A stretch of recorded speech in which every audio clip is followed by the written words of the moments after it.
ಸ್ವಾಮಿ ಶಿಲುಬೆ ಮೇಲೆ ಹೊತ್ತು ಆತನ ಏನ್ ಮಾಡಿದಂತೆ ತೀರಿಸಿದ್ದಾನೆ. Thank you Jesus. ಅದಕ್ಕಾಗಿ ದೇವರಿಗೆ ಕೋಟಿ ಕೋಟಿ ಸ್ತೋತ್ರ.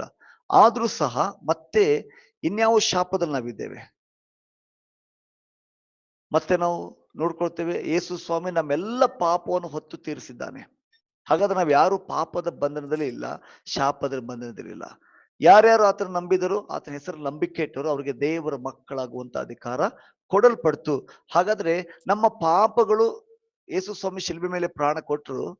ಪ್ರಾಣ ಕೊಡುವಾಗ ನನ್ನ ಪಾಪ ಪರಿಹಾರ ಆಯ್ತು. ಇಡೀ ಲೋಕದ ಪಾಪ ಪರಿಹಾರ ಯೇಸು ಸ್ವಾಮಿ ಮಾಡಿದ್ರು. ಆದ್ರೆ ನನ್ನ ಜೀವನದಲ್ಲಿ ಪಾಪ ಪರಿಹಾರ ಆಗ್ಬೇಕಾದ್ರೆ ನಾನು ವೈಯಕ್ತಿಕವಾಗಿ ದೇವರ ಮುಂದೆ ನನ್ನೆಲ್ಲ ಪಾಪಗಳನ್ನು ಅರಿಕೆ ಮಾಡಿ ಅದಕ್ಕಾಗಿ ಪಶ್ಚಾತ್ತಾಪ ಪಟ್ಟು ಯೇಸು ಸ್ವಾಮಿ ರಕ್ತದಿಂದ, ಯೇಸು ಸ್ವಾಮಿ ನಾಮದಿಂದ ಅದನ್ನು ತೊಳೆದುಕೊಂಡು ಶುದ್ಧೀಕರಣ ಮಾಡುವಾಗ ನನ್ನ ಪಾಪಗಳು ಕ್ಷಮಿಸಲ್ಪಡುತ್ತದೆ. ಶಿಲ್ಬೆ ಮೇಲೆ ಕರ್ತನು ಎಲ್ಲ ಯೂನಿವರ್ಸಲ್ ಆಗಿ ಪ್ರತಿಯೊಂದು ಪಾಪಕ್ಕಾಗಿ ಆತನು ಸೈತಾನ ಕೈಯಿಂದ ನಮ್ಮನ್ನು ಬಿಡುಗಡೆ ಮಾಡಿದ. ಬಟ್ ನಾವು ನಂಬದೇ ಇದ್ರೆ, ನಮ್ಮ ಪಾಪವನ್ನು ಅರಿಕೆ ಮಾಡದೇ ಇದ್ರೆ, we are in still bondage. ನಾವಿನ್ನೂ ಬಂಧನದಲ್ಲಿ ಇದ್ದೇವೆ, ಶಾಪದಲ್ಲಿ ಇದ್ದೇವೆ. ಎಲ್ಲಿವರೆಗೂ ನಾವು ಪಾಪದ ಬಂಧನದಲ್ಲಿ ಇದ್ದೇವೆ ಅಂದ್ರೆ, ಎಲ್ಲಿವರೆಗೂ ಆ ಪಾಪವನ್ನು ಅರಿಕೆ ಮಾಡಲ್ಲ, ಅವುಗಳನ್ನ ದೇವರು ಒಂದು ಒಪ್ಪಿಕೊಳ್ಳಲ್ಲ. ಕರ್ತನೆ, ಈ ವಿಷಯದಲ್ಲಿ ನಾನು ಪಾಪಿಯಾಗಿದ್ದೇನೆ, ನಿನ್ನ ವಾಕ್ಯ ಹೇಳುವ ಹಾಗೆ ನಾನು ಈ ಪಾಪವನ್ನು ಮಾಡಿದ್ದೇನೆ ಎಂಬುದಾಗಿ ಯಾವರೆಲ್ಲ ಒಪ್ಪಿಕೊಳ್ತಾರೋ ಆ ಪಾಪಗಳಿಂದ ಅವರಿಗೆ ಬಿಡುಗಡೆ ಆಗ್ತದೆ. ಹಾಗೆಯೇ ಪ್ರಿಯ ದೇವರ ಮಕ್ಕಳೇ, ಈ ದಿನ ಸತ್ಯ ವೇದದಲ್ಲಿ ಹೇಳಲ್ಪಟ್ಟಂತ ಶಾಪಗಳು ಈ ವಿಷಯದಲ್ಲಿ ಕೆಲವೊಬ್ಬರು ತುಂಬಾ ಲೈಟ್ ಆಗಿ ತಗೊಳ್ತಾರೆ, ಕೆಲವೊಬ್ರು ತುಂಬಾ ಎಕ್ಸ್ಟ್ರೀಮ್ ಆಗಿ ತಗೊಳ್ತಾರೆ. ನಾನು ಹೇಳ್ತೇನೆ, ತುಂಬಾ ಲೈಟ್ ಆಗಿ ತಗೊಳ್ಬೇಡ್ರಿ, ತುಂಬಾ ಎಕ್ಸ್ಟ್ರೀಮ್ ಆಗಿ ತಗೊಳ್ಬೇಡ್ರಿ. ಅದನ್ನ ಹೇಗೆ ತಗೊಳ್ಬೇಕು ಹಾಗೆ ನಾವು ತಗೊಳ್ಳೇಬೇಕಾಗಿದೆ. ಹಾಗಾದ್ರೆ ನನ್ನ ಶಾಪಕ್ಕಾಗಿ ಯೇಸು ಸ್ವಾಮಿ ಶಾಪಗ್ರಸ್ತನಾದನು. ಹಾಗಾದ್ರೆ ಯಾವ ರೀತಿ ನನ್ನ ಪಾಪವನ್ನು ಒಪ್ಪಿಕೊಳ್ಳುವುದ್ರ ಮೂಲಕವಾಗಿ ನನ್ನ ಪಾಪಗಳಿಂದ ನನಗೆ ಬಿಡುಗಡೆ ಆಯಿತು, ಹಾಗೆಯೇ ನನ್ನ ಎಲ್ಲ ಶಾಪಗಳು ಸಹ ನನ್ನ ಮೇಲೆ ಏನಿದ್ದಾವೆ ಅವುಗಳನ್ನ ನಾನು ಯೇಸು ಸ್ವಾಮಿ ನಾಮದಲ್ಲಿ ಅವುಗಳನ್ನ ನಾನು ಮುರಿಯುವಾಗ, ಆ ಶಾಪಕ್ಕೆ ನಾನು ಹೇಳ್ಬೇಕಾಗಿದೆ, ಯೇಸು ಸ್ವಾಮಿ ನನಗೋಸ್ಕರ ಶಿಲುಬೆ ಮೇಲೆ ಪ್ರಾಣ ಕೊಟ್ಟಿದ್ರಿಂದ, ಆ ರಕ್ತದಿಂದ ನಾನು ಇನ್ನು ಮೇಲೆ ಈ ಶಾಪಕ್ಕೆ ಅಧೀನನಲ್ಲ ಅಥವಾ ಈ ಬಂಧನಕ್ಕೆ ನಾನು ಅಧೀನನಲ್ಲ ಅಂತ ಹೇಳಿ ನೀವು ನಿಮ್ಮ ಅಥಾರಿಟಿಯನ್ನ, ನಿಮಗೆ ಕೊಡಲ್ಪಟ್ಟಂತ ಅಧಿಕಾರವನ್ನ ಉಪಯೋಗಿಸುವಾಗ ಆಗ ನಮ್ಮ ಮೇಲೆ ಆ ಒಂದು ಶಾಪದ ಹಿಡಿತ ಮುರಿಯಲ್ಪಡ್ತದೆ. ಹಾಗಾದ್ರೆ ಎಲ್ರಿಗೂ ಒಂದು ವಿಚಾರ ಬರ್ತಾ ಇರ್ಬೋದು, ಹಾಗಾದ್ರೆ ಶಾಪ ಅಂದ್ರೆ ಏನು, ಹೇಗೆ ಶಾಪ ನಮ್ಮ ಜೀವಿತದಲ್ಲಿ ಕೆಲಸ ಮಾಡ್ತದೆ? ಶಾಪ ನನ್ನ ಜೀವನದಲ್ಲಿ ಕೆಲಸ ಮಾಡುವಂಥದ್ದು ಮೊದಲನೇದಾಗಿ ನಮ್ಮ ತಲೆಮಾರುಗಳ ಶಾಪಗಳು. ದೇವ್ರ ವಾಕ್ಯ ಹೇಳ್ತದೆ, 4 ತಲೆಮಾರುವರೆಗೂ ಶಾಪಗಳಿರ್ತದೆ, 1000 ತಲೆಮಾರುವರೆಗೂ ದೇವರು ತನ್ನ ಜನರನ್ನ ಆಶೀರ್ವಾದ ಮಾಡ್ತಾನೆ. ಹಾಗಾದ್ರೆ ದೇವರಿಗೆ ಯಾರನ್ನು ಶಾಪದಲ್ಲಿಡೋದು ಇಷ್ಟ ಇಲ್ರಿ. ದೇವರಿಗೆ ಇರುವಂತ ಇಷ್ಟ ಯಾವ್ದಂತಂದ್ರೆ 1000 ತಲೆಮಾರುವರೆಗೂ ನಾವುಗಳು ಆಶೀರ್ವದಿಸಲ್ಪಡ್ಬೇಕಾಗಿದೆ. ಆದರೆ ನಮ್ಮ ತಲೆಮಾರುಗಳಿಂದ ಈಗ ಒಂದು ವೇಳೆ ನಾವು ಇಲ್ಲಿ ನಮ್ಮನ್ನು ಪರೀಕ್ಷೆ ಮಾಡಿಕೊಳ್ಳೋದಾದ್ರೆ, 1ನೇ ತಲೆಮಾರು, 2ನೇ ತಲೆಮಾರು ಅಥವಾ 3ನೇ ತಲೆಮಾರು, ನಮ್ಮ 4ನೇ ತಲೆಮಾರು ಏನ್ ಮಾಡಿದ್ರು, ಯಾವ ರೀತಿ ಜೀವನ ಮಾಡಿದ್ರು, ಅವರು ಎಂತ ಎಂತ ರೀತಿ ಅವರು ಆರಾಧನೆ ಮಾಡ್ತಾ ಇದ್ರು, ಎಂತ ಒಂದು ಬಂಧನದಲ್ಲಿ ಅವರಿದ್ರು, ಎಂತ ಒಂದು ದುರಾತ್ಮಗಳು ಅವರಲ್ಲಿ ಇದ್ವು, ಅವುಗಳು ಏನೆಲ್ಲ ಇದ್ವು ಅವುಗಳು ಕ್ಯಾರಿ ಫಾರ್ವರ್ಡ್ ಆಗ್ತಾ ಇರ್ತದೆ ನಮ್ಮ ಮುಂದಿನ ಜನರೇಷನ್ಗೆ. ಎಲ್ಲಿವರೆಗೂ ನಾನು ಅದನ್ನ ನಿಂತುಕೊಂಡು ನನ್ನ ಮುಂದಿನ ತಲೆಮಾರಿಗಾಗ್ಲಿ, ನನ್ನ ತಂದೆ ತಾಯಿಯಿಂದಾಗ್ಲಿ, 4 ತಲೆಮಾರುಗಳಿಂದ ಏನೆಲ್ಲ ಅಪರಾಧಗಳು, ಪಾಪಗಳು, ಶಾಪಗಳು, ರೋಗಗಳು, ಒಂಥರ ಬಡತನಗಳು, ಇವುಗಳು ನನ್ನ ಮೇಲೆ ಪ್ರವೇಶ ಮಾಡದಂತೆ, ನನ್ನ ಮಕ್ಕಳ ಮೇಲೆ ಮುಂದೆ ಜನರೇಷನ್ ಕರ್ಸ್ ಅವು ಮುಂದುವರಿಯದಂತೆ ನಾನು ಜವಾಬ್ದಾರಿ ತೆಗೆದುಕೊಂಡು ಯೇಸು ಸ್ವಾಮಿ ನಾಮದಲ್ಲಿ ಅದನ್ನ ಬ್ರೇಕ್ ಮಾಡುವಾಗ, ಆಗ ಯೇಸು ಸ್ವಾಮಿ ರಕ್ತ ಅದನ್ನ ಸಂಪೂರ್ಣವಾಗಿ ನನ್ನ ಜೀವಿತದಿಂದ ತೆಗೆದು ಹಾಕ್ಲಿಕ್ಕೆ ಸಾಧ್ಯವಾಗ್ತದೆ. ಎಲ್ಲಿವರೆಗೂ ನಾವು ನೋಟಿಸ್ ಮಾಡಲ್ಲ, ಅಲ್ಲಿವರೆಗೂ ನಮ್ಮ ಜೀವನದಿಂದ ಅದನ್ನ ಹೊರಗಡೆ ನಾವು ತೆಗೆದು ಹಾಕ್ಲಿಕ್ಕೆ ಆಗಲ್ಲ. ಇವತ್ತು ಎಷ್ಟೋ ಜನ ಏನ್ ಮಾಡ್ತಾ ಇದ್ದೇವೆ ಅಂತಂದ್ರೆ, ಆ ಶಾಪಗಳನ್ನ ನಮ್ಮ ಜೀವನದ ಒಂದು ಭಾಗ ಅನ್ಕೊಂಡು ನಾವು ಜೀವಿಸ್ತಾ ಇದ್ದೇವೆ. ಯೇಸು ಸ್ವಾಮಿ ನಂಬಿದ ಮೇಲೆ ಬೈಬಲ್ ಹೇಳ್ತಲ್ಲ, ಕಷ್ಟದಲ್ಲಿ ಇರ್ಬೇಕು. ಖಂಡಿತ ರೀ, ಯೇಸು ಸ್ವಾಮಿ ಗೊತ್ತು ನಾವು ಶ್ರಮೆಯನ್ನ, ಹಿಂಸೆಯನ್ನ, ಬಡತನವನ್ನ, ಕಣ್ಣೀರನ್ನ ಎದುರಿಸೋಣ. ಬಟ್ ಆದ್ರೆ ದೇವರಿಂದ ಬಂದಿರ್ಬೇಕು.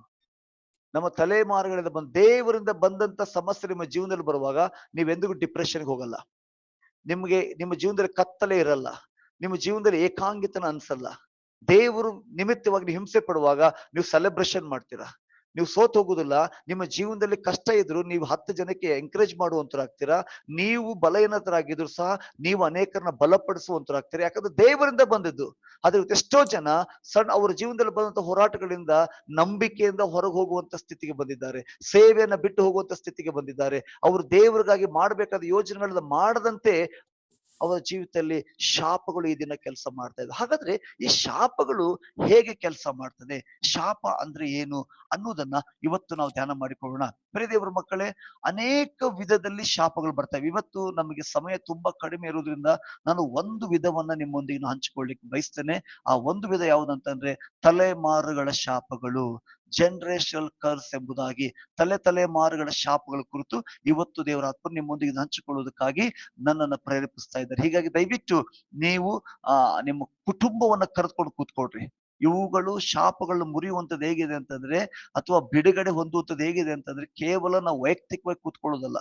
ನಮ್ಮ ಕುಟುಂಬವಾಗಿ ನಾವು ಕೂತ್ಕೊಳ್ಳುವಾಗ, ಈ ವಾಕ್ಯಗಳು ಕುಟುಂಬವಾಗಿ ನಾವು ಕೇಳಿಸಿಕೊಳ್ಳುವಾಗ, ಆವಾಗ ಇಡೀ ಕುಟುಂಬ ಬಿಡುಗಡೆ ಹೊಂದ್ತದೆ. ಇವತ್ತು ನಮ್ಮ ಪ್ರಾಬ್ಲಮ್ ಏನಂತಂದ್ರೆ, ಮನೇಲಿ ಒಬ್ರು ರಕ್ಷಣೆ ಹೊಂದ್ತೇವೆ, ಅಥವಾ ಮನೇಲಿ ಒಬ್ರು ಪ್ರಾರ್ಥನೆ ಮಾಡ್ತಾ ಇರ್ತೇವೆ, ಉಳಿದಂತವ್ರು ಅದರಲ್ಲಿ ಜಾಯ್ನ್ ಆಗುವುದಿಲ್ಲ. ಹೀಗಾಗಿ ಒಬ್ಬರೇ ಸಫರ್ ಆಗುವುದಾಗ್ತದೆ. ಉಳಿದಂತವ್ರಿಗೆ ಆ ಸತ್ಯ ಪ್ರಕಟವಾಗುವುದಿಲ್ಲ. ಹಾಗಾಗಿ ದಯವಿಟ್ಟು ನಿಮಗೆ ಸಾಧ್ಯ ಇದ್ರೆ ನಿಮ್ಮ ಹೆಂಡತಿ, ಗಂಡ, ಮಕ್ಕಳು ಅಥವಾ ಹಿರಿಯರು ಯಾರಾದ್ರೂ ಇದ್ರೆ ದಯವಿಟ್ಟು ಅವರನ್ನ ನಿಮ್ಮ ಪಕ್ಕಕ್ಕೆ ಕರೆದುಕೊಳ್ರಿ. ನೀವು ಅವ್ರ ಜೊತೆ ಕರೆದುಕೊಂಡು ಈ ವಾಕ್ಯಗಳನ್ನ ಕೇಳಿಸ್ಕೊಳ್ಬೇಕಾಗಿ ನಾನು ಕೇಳ್ಕೊಳ್ತೇನೆ. ಪ್ರಿಯ ದೇವರ ಮಕ್ಕಳೇ, ಒಂದನ್ನ ಈಗ ನಾವು ಧ್ಯಾನ ಮಾಡಿಕೊಳ್ಳೋಣ. ಹೇಗೆ ತಲೆಮಾರುಗಳ ಶಾಪ ಒಬ್ಬ ದೇವರ ಮಗನ ಜೀವಿತದಲ್ಲಿ ಕೆಲಸ ಮಾಡ್ತದೆ, ಒಬ್ಬ ದೇವರ ಸೇವಕರಲ್ಲಿ ಕೆಲಸ ಮಾಡ್ತದೆ, ಒಬ್ಬ ಅಭಿಷಕ್ತನಲ್ಲಿ ಹೇಗೆ ಕೆಲಸ ಮಾಡ್ತದೆ, ಒಬ್ಬ ಪ್ರವಾದಿಯಲ್ಲಿ ಹೇಗೆ ಕೆಲಸ ಮಾಡ್ತದೆ, ಒಬ್ಬ ಯಾಜಕನಲ್ಲಿ ಹೇಗೆ ಕೆಲಸ ಮಾಡ್ತದೆ. ಸಾಮಾನ್ಯವಾಗಿ ನಾವು ನೆನೆಸ್ತಾ ಇರ್ತೇವೆ, ಒಂದು ಸರಿ ನನ್ನ ಸೇವೆಗೆ ಬಂದ್ಮೇಲೆ ನನ್ನ ಜೀವನದಲ್ಲಿ ಯಾವುದೇ ಶಾಪ ಕೆಲಸ ಮಾಡಲ್ಲ.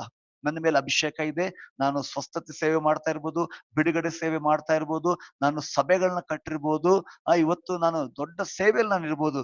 ನನಗೆ ಗ್ಯಾರಂಟಿ ಇಲ್ಲ ನನ್ನ ಮೇಲೆ ಶಾಪ ಇಲ್ಲ ಎಂಬುದಾಗಿ ಹೇಳುವುದಕ್ಕಾಗಿ. ಎಲ್ಲಿವರೆಗೂ ನೀವು ಅದನ್ನ ನೋಟಿಸ್ ಮಾಡಿ ಅದನ್ನ ಬ್ರೇಕ್ ಮಾಡಲ್ಲ, ಅಲ್ಲಿವರೆಗೂ ಆ ಶಾಪ ನಮ್ಮನ್ನು ಹಿಂಬಾಲಿಸ್ತಾ ಇರ್ತದೆ.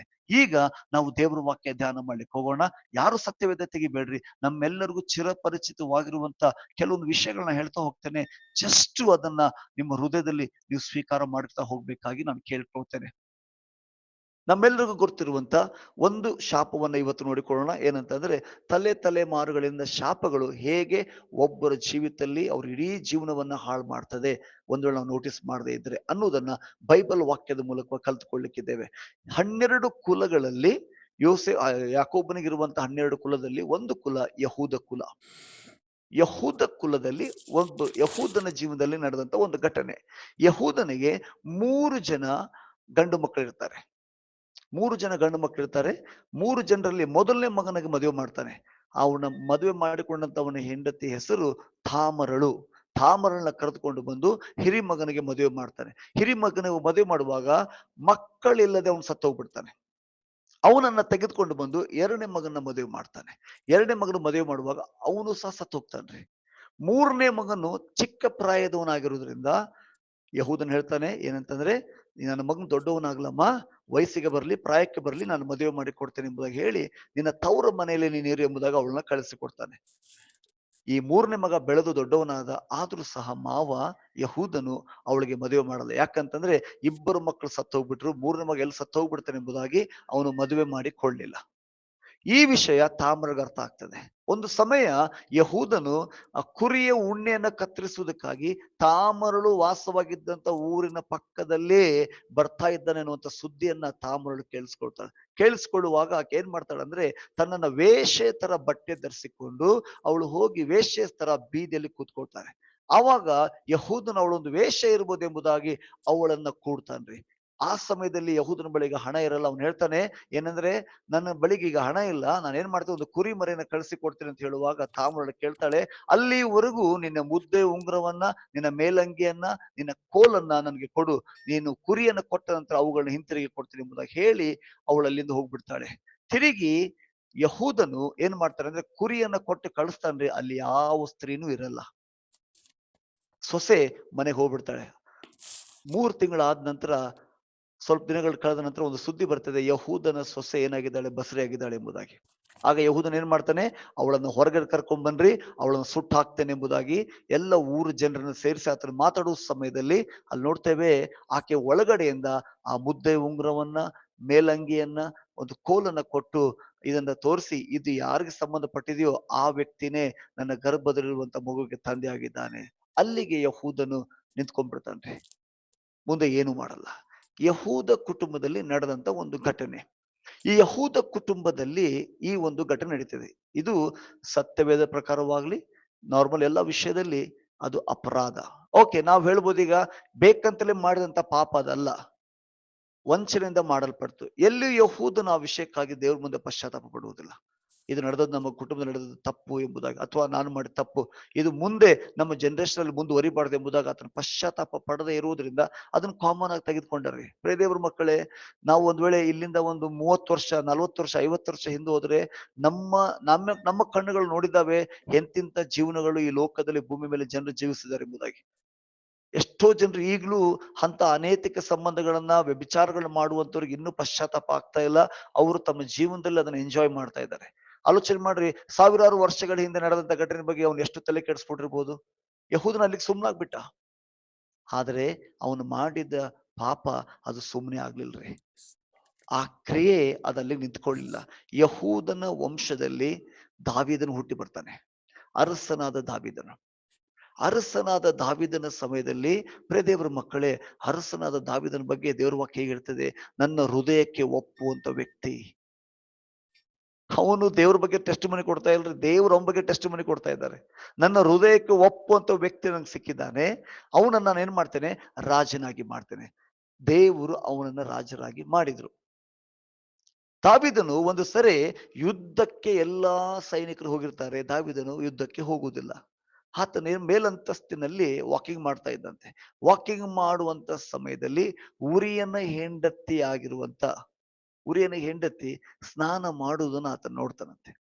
ನೋಡುವಾಗ ಅವನೊಬ್ಬ ಸೈನಿಕನ ಕರೆಸ್ತಾನೆ, ಯಾರು ಅವಳು? ಉರಿಯನ ಹೆಂಡತಿ. ದಾವೀದನಿಗೆ ದೇವರ ವಾಕ್ಯ ತುಂಬಾ ಚೆನ್ನಾಗಿ ಗೊತ್ತಿದ್ದ ದೇವ್ರ ಮಕ್ಕಳೇ. 119ನೇ ಕೀರ್ತನೆ ಓದ್ಬಿಟ್ರೆ ಇಡೀ ಬೈಬಲ್ ಏನೆಂಬುದ ನಿಮ್ಗೆ ಅರ್ಥ ಆಗ್ತದೆ. ಅಂತ ವಾಕ್ಯಗಳನ್ನ ದೇವರ ಆತ್ಮನ ಅವನ ಮೂಲಕವಾಗಿ ಬರೆಸಂತ ವ್ಯಕ್ತಿಯವನು ದೇವರ ಬಗ್ಗೆ ಆಗ್ಲಿ, ದೇವರ ವಾಕ್ಯದ ಬಗ್ಗೆ ಅವನ ಹಾಗೆ ಯಾವ ರಾಜನು, ಯಾವ ಪ್ರವಾದಿಯೂ ಸಹ ಮಾತಾಡಕ್ ಸಾಧ್ಯ ಇಲ್ಲ. ಅಂತ ಅದ್ಭುತವಾದಂತ ದೇವರ ವಾಕ್ಯ ಬಲ್ಲಂತವನು ಆ ವ್ಯಕ್ತಿ ಹೇಳ್ತಾನೆ ಏನಂತಂದ್ರೆ, ಅಲ್ಲಿ ಬಂದು ಹೇಳ್ತಾರೆ, ಇನ್ನೊಬ್ಬನ ಹೆಂಡತಿ ಅಂತ ಹೇಳುವಾಗ ಧರ್ಮಶಾಸ್ತ್ರ ಹೇಳ್ತದೆ, ಪರಸ್ತ್ರೀಯನ್ನು ಮೋಹಿಸಬಾರದು, ಪರರ ಸೊತ್ತನ್ನು ಆಶಿಸಬಾರದು. ದಾವೀದನ ತಲೆಯಲ್ಲಿ ಏನೂ ಹೋಗ್ತಾ ಇಲ್ಲ. ದಾವೀದನ ತಲೆ ಏನೂ ಹೋಗ್ತಾ ಇಲ್ಲ. ಏನು ಮಾಡ್ತಾ ಇದ್ದಾನೆ ಅವ್ನು ಗೊತ್ತಿಲ್ರಿ. ಬೆಸ್ಸೇಬಳು ಬೇಕಂತ ಕೂತ್ಕೊಂಡ. ಜಸ್ಟ್ ಥಿಂಕ್ ಮಾಡ್ರಿ, ನಾವು ಅನ್ಕೊಳ್ಬಹುದು ಒಂದ್ ವೇಳೆ ಇದು ಒಂದು ಶೋಧನೆನ ಅವನಿಗೆ. ಶೋಧನೆ ಅಂದ್ರೆ ಹೆಂಗಿರ್ತದೆ ಅಂತಂದ್ರೆ, ಯೋಸಫಿಗಿತ್ತು ನೋಡ್ರಿ, ಅದು ಶೋಧನೆ. ಶೋಧನೆ ಅಂದ್ರೆ ಅವು ನಮ್ಮನ್ನು ಹುಡ್ಕೊಂಡು ಬರ್ತವೆ.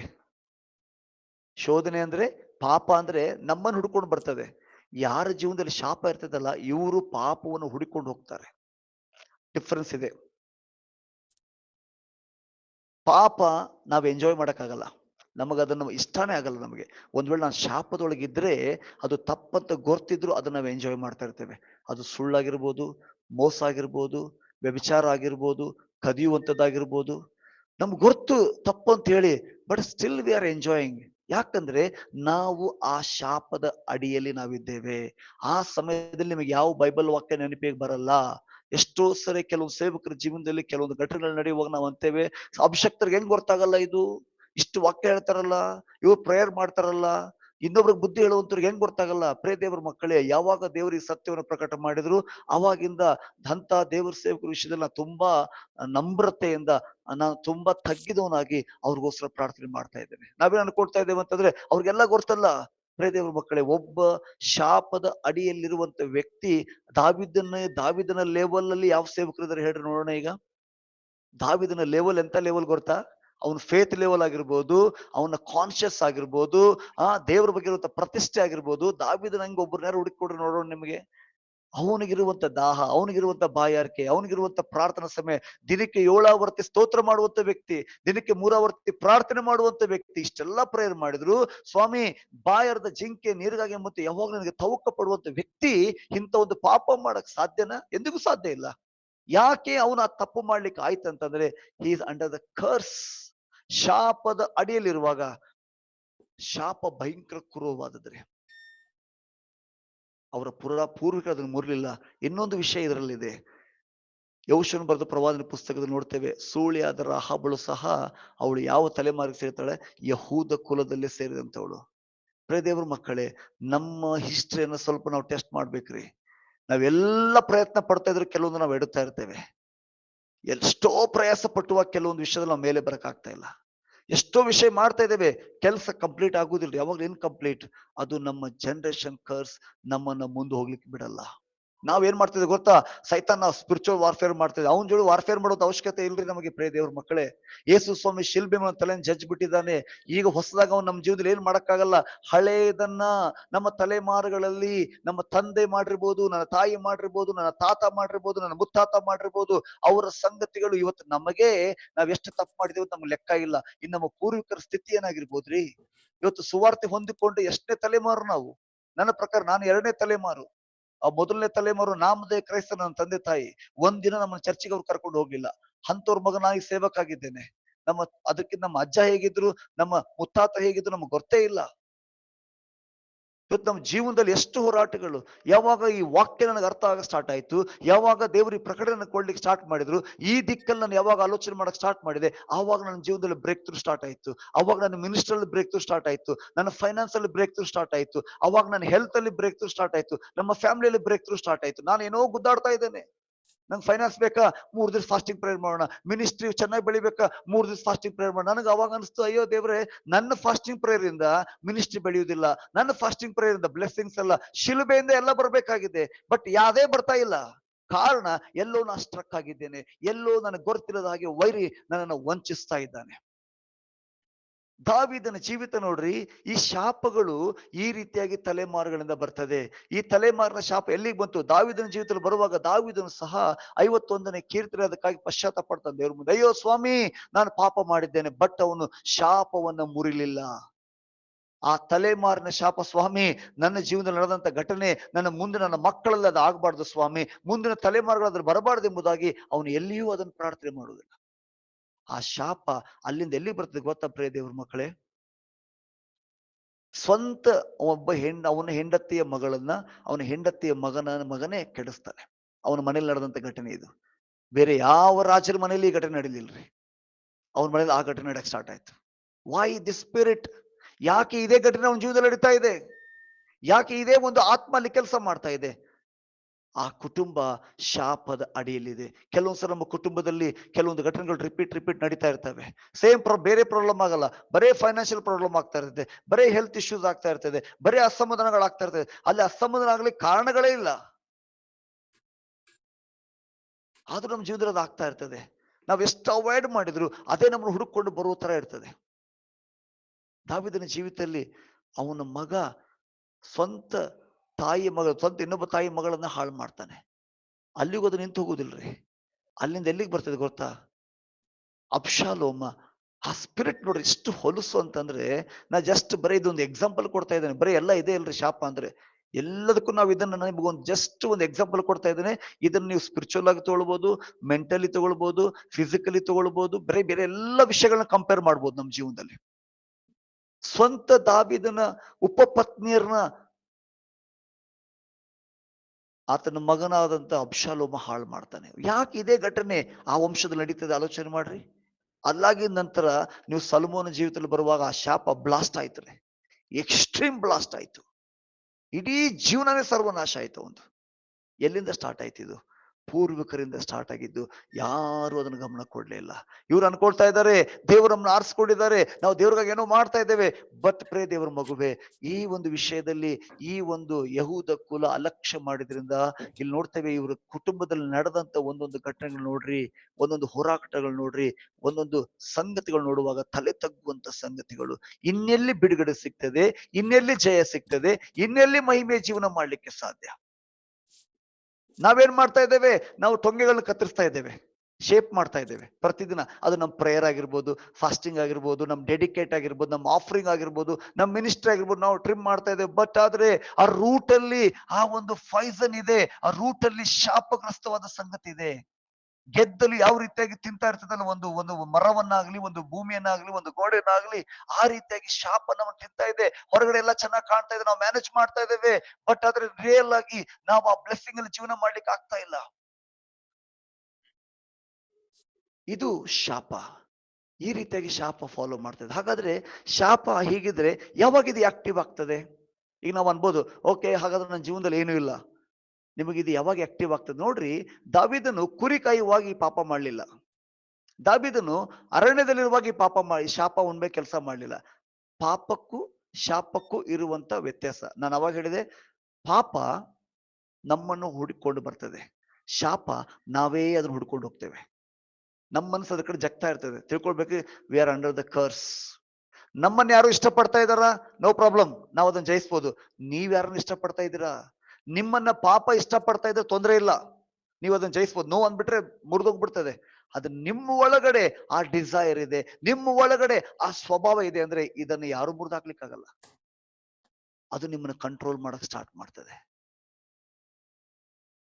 ಓಕೆ, ಎರಡನೇದು, ಶಾಪ ಮತ್ತು ಪಾಪಕ್ಕಿರುವಂತ ವ್ಯತ್ಯಾಸ ಹೇಗೆ ಯಾವ ರೀತಿಯಾಗಿರ್ತದೆ ಅಂತಂದ್ರೆ, ಪಾಪ ಸೈತಾನ ಮೂಲಕವಾಗಿ ಹೊರಗಡೆ ಇರುವಂತ ಸಂಗತಿ ನಮ್ಗೆ ಆಕರ್ಷಣೆ ಮಾಡ್ತದೆ. ಶಾಪ ನನ್ನ ಒಳಗಡೆ ಆ ಡಿಸೈರ್ ಇದೆ, ನನ್ನ ಒಳಗಡೆ ಆ ಡಿಸೈರ್ ಇದೆ, ಹೊರಗಡೆ ಇಲ್ಲದು. ನನ್ನ ಒಳಗಡೆ ಅದು ಪದೇ ಪದೇ ನನ್ನ ಒಳಗೆ ಬರುವಂತ ಆಲೋಚನೆ ಆಗಿರ್ಬೋದು, ಪದೇ ಪದೇ ನನ್ನ ಒಳಗೆ ಬರುವಂತ ಆಸೆಗಳಾಗಿರ್ಬೋದು, ಅದನ್ನ ತಿಳ್ಕೊಳ್ರಿ. ಯಾವಾಗ್ಲೂ ಅದೊಂದು ಬಿಟ್ಟರೆ ಬೇರೆ ಎಲ್ಲ ನಾ ಜಯಿಸ್ತೇನೆ, ಅದೊಂದು ಜಯಿಸಕ್ಕಾಗಲ್ಲ. ಅದನ್ನೊಂದು ಜಯಿಸಕ್ಕಾಗಲ್ಲ. ಅದು ಹಣದ ವಿಷಯದಲ್ಲಾಗಿರ್ಬೋದು, ನನ್ನ ಮಾತುಗಳಲ್ಲಾಗಿರ್ಬೋದು, ನನ್ನ ನೋಟದಲ್ಲಾಗಿರ್ಬೋದು, ನನ್ನ ಆಲೋಚನೆ ಆಗ್ಬೋದು. V are under the ಕರ್ಸ್. ನಾವು ಟ್ರೈ ಮಾಡ್ತೇವ್ರೆ, ಇವತ್ತಿನ ಇದು ಮಾಡಲ್ಲ ಸ್ವಾಮಿ, ಇವತ್ತಿನ ಇದು ಬಿಟ್ಬಿಡ್ತೇನೆ, ಫಾಸ್ಟಿಂಗ್ ಪ್ರೇಯರ್ ಮಾಡ್ತೇವೆ. ಸ್ವಲ್ಪ ದಿವಸ ಸ್ವಲ್ಪ ಚೆನ್ನಾಗಿರ್ತದೆ, ಸ್ವಲ್ಪ ದಿವಸ ಮಟ್ ಅಂತ ಮತ್ತೆ ಮೊಳಕೆ ಹೊಡಿತಾ ಇದೆ. ಅಂದ್ರೆ ಆ ಶಾಪ ನನ್ನೊಳಗಿದೆ, ಅದನ್ನ ಸರಿಯಾಗಿ ಹ್ಯಾಂಡಲ್ ಮಾಡ್ತಾ ಇಲ್ಲ. ನಾವು ಶಾಪಗಳನ್ನ ಪಾಪ ತರ ನೋಡ್ತಾ ಇದ್ದೇವೆ. ಶಾಪ ಯಾವ ರೀತಿ ಅಂದ್ರೆ ಇನ್ವಿಟೇಷನ್ ಇದ್ದ ಹಾಗೆ. ಶಾಪ್ ಅನ್ನೋದು ಹೇಗೆ ನಮ್ಮ ಜೀವನದಲ್ಲಿ ಇನ್ವಿಟೇಷನ್ ಇದ್ದ ಹಾಗೆ, ಎನಿ ಟೈಮ್ ನಮ್ಮ ಮನೆಗೆ ಬರ್ಬೋದು. ಅದು ಯಾವ ರೀತಿಯಾಗಿ ನಾವು ಮದುವೆಗೆ ಆಮಂತ್ರಣ ಕೊಡುವಾಗ ಅವ್ರಿಗೆ ಓಪನ್ ಡೋರ್ ಇರ್ತದೆ ನಮ್ಮ ಜೀವನದಲ್ಲಿ, ಹಾಗೆಯೇ ಶಾಪಕ್ಕೂ ಸಹ ಹೇಗಿರ್ತದೆ ಅಂದ್ರೆ ಅದ್ರ ಮನ್ಸು ಬಂದಾಗ ಅವನು ಬರ್ತಾನೆ. ಯಾವಾಗ ಅವನು ಬರ್ತಾನೆ ಅಂತಂದ್ರೆ, ನೀವು ತುಂಬಾ ಪೀಕ್ ಲೆವೆಲ್ ಅಲ್ಲಿ ಇರುವಾಗ, ನೀವು ಲೋ ಲೆವೆಲ್ ಇರುವಾಗ ಸೈತಾನ ಶಾಪ ಆಗ್ತಾರಲ್ಲ ನಿಮ್ಮ ಜೀವನದಲ್ಲಿ. ದಾವಿದ ನೋಡ್ರಿ, ಸಿಂಹಾಸನ ಏರಿ ಎಲ್ಲ ಎಸ್ಟಾಬ್ಲಿಷ್ ಆಯ್ತು. ಅವಾಗ ಅವನನ್ನ ಕೆಳಗೆ ಬೀಳ್ಸಕ್ಕೆ ಅದನ್ನ ಅವನು ಟ್ರಂಪ್ ಕಾರ್ಡ್ ಆಗಿ ಅದನ್ನು ಉಪಯೋಗಿಸ್ತಾನೆ. ಇವತ್ತಿನ ಎಷ್ಟು ಜನರ ನೋಡ್ರಿ ನೀವು, ಒಂದು ಉನ್ನತ ಸ್ಥಾನಕ್ಕೆ ಬಂದಾಗಲೇ ಬಿದ್ದು ಹೋಗ್ತಾರೆ. ಅವನಿಗೆ ಕೆಳಗಡೆ ಇರೋನು ಬಿಳಿಸಲ್ಲ ರೀ. ಉನ್ನತ ಸ್ಥಾನಕ್ಕೆ ಬರುವಾಗ ನಾವು ಎಷ್ಟು ಉನ್ನತಕ್ಕೆ ಹೋಗ್ತೇವೆ, ಎಷ್ಟು ಜವಾಬ್ದಾರಿ ಸ್ಥಾನ ಇರ್ತೇವೆ, ಅಷ್ಟು ನಾವು ತುಂಬಾ ಜವಾಬ್ದಾರಿನ ತೆಗೆದುಕೊಂಡು ನಾವು ಜೀವಿಸ್ತೇವೆ. ದಾವಿದ ಇಂಥ ಸಮಯದಲ್ಲ ಅಂಡರ್ ದ ಕರ್ಸ್ ಅಲ್ಲಿ ಇರೋದ್ರಿಂದ ಅದನ್ನ ಅವನು ಗಮನಿಸ್ಲಿಕ್ಕೆ, ನೋಟಿಸ್ ಮಾಡ್ಲಿಕ್ಕೆ ಆಗ್ಲಿಲ್ರಿ. ಆ ಇನ್ವಿಟೇಷನ್ ಬಂತು ಉನ್ನತ ಸ್ಥಾನದಲ್ಲಿರುವಾಗ. ಅವನಿಗೆ ಸೈತಾನಿಗೆ ಇಷ್ಟ ಇಲ್ರಿ ನಾವ್ ಯಾರು ಉನ್ನತಕ್ಕೆ ಹೋಗುವಂಥದ್ದು. ಅವನು ಆ ಕಾಡನ್ನು ಇಟ್ಕೊಂಡು ಕೂತಿರ್ತಾನೆ. ಒಂದು ತಪ್ಪು ತೀರ್ಮಾನ. ಎಷ್ಟೋ ಜನರ ನೋಡಿದ್ದೇನ್ರಿ, ಇನ್ನೇನು ಅವ್ರ ಫ್ಯಾಮಿಲಿ ಎಸ್ಟಾಬ್ಲಿಷ್ ಆಯ್ತು, ಇನ್ನೇನು ಅವ್ರ ಬಿಸ್ನೆಸ್ ಎಸ್ಟಾಬ್ಲಿಷ್ ಆಯ್ತು, ಇನ್ನೇನು ಅವ್ರ ಮಿನಿಸ್ಟ್ರಿ ಎಸ್ಟಾಬ್ಲಿಷ್ ಆಯ್ತು. ನನ್ನ ಕಣ್ಣು ಮುಂದೆ ನೋಡಿದೇನ್ರಿ, ಮಗಳು ಮದುವೆ ಮಾಡ್ಬೇಕಾಗಿರುವಂತ ದೇವ ಸೇವಕರು ಇವತ್ತು ತಾವೇ ಮದುವೆ ಮಾಡ್ಕೊಳ್ಳೋದ್ರಲ್ಲಿ ತವಕ ಪಡ್ತಾ ಇದ್ದಾರೆ. ನಾವು ಅನ್ಕೊಳ್ತೇವೆ ಅವ್ರ ಶರೀರ ಆಸೆ ಇದೆ, ಕಣ್ಣಿನ ಆಸೆ. ಇಲ್ರಿ, ಶರೀರಾಸೆ ಕಣ್ಣಿನ ಆಸೆ ಅಲ್ಲ. ಶರೀರಾಸೆ ಕಣ್ಣಿನ ಆಸೆ ಇದ್ರೆ ಯಾರನ್ನೂ ಮದುವೆ ಮಾಡ್ಕೊಳ್ಬೇಕಾಗಿಲ್ಲ, ಎಲ್ಲೋ ಹೋಗಿ ಅವ್ರು ತಮ್ಮ ದಾಹ ತೀರಿಸ್ಕೊಳ್ಬಹುದು. ಅದನ್ನೇ ಯಾಕೆ ಅವ್ರು ಮಾಡ್ತಾರೆ? ಯಾಕೆ ಮದುವೆ ಮುರಿಯಲ್ಪಡ್ತದೆ? ಅದು ದೇ ಆರ್ ಅಂಡರ್ ದ ಕರ್ಸ್. ಅಲ್ಲಿ ಶರೀರಾಸೆ ತೀರಿಸ್ಕೊಳ್ಳೋ ಉದ್ದೇಶ ಇಲ್ಲ, ಅವ್ರ ಮನೆಯನ್ನು ಮುರಿಯುವಂತ ಶಾಪ ಅದು. ತಮ್ಮ ಮನೆಯನ್ನು ಮುರ್ಕೊಳ್ತಾರೆ, ಇನ್ನೊಬ್ಬರು ಮನೆಯನ್ನು ಮುರಿದಾಕ್ತಾರೆ. ಸೈತಾನ ಶಾಪಗಳು ಆ ರೀತಿಯಾಗಿ ನಮ್ಮ ಜೀವಿತದಲ್ಲಿ ನಮ್ಮ ಪೂರ್ವಿಕರು ನಡೆದುಕೊಂಡು ಬಂದ ವಿಧಾನವನ್ನ ನಾವು ಯಾವಾಗಲೂ ಆಲೋಚಿಸಬೇಕಾಗಿದೆ.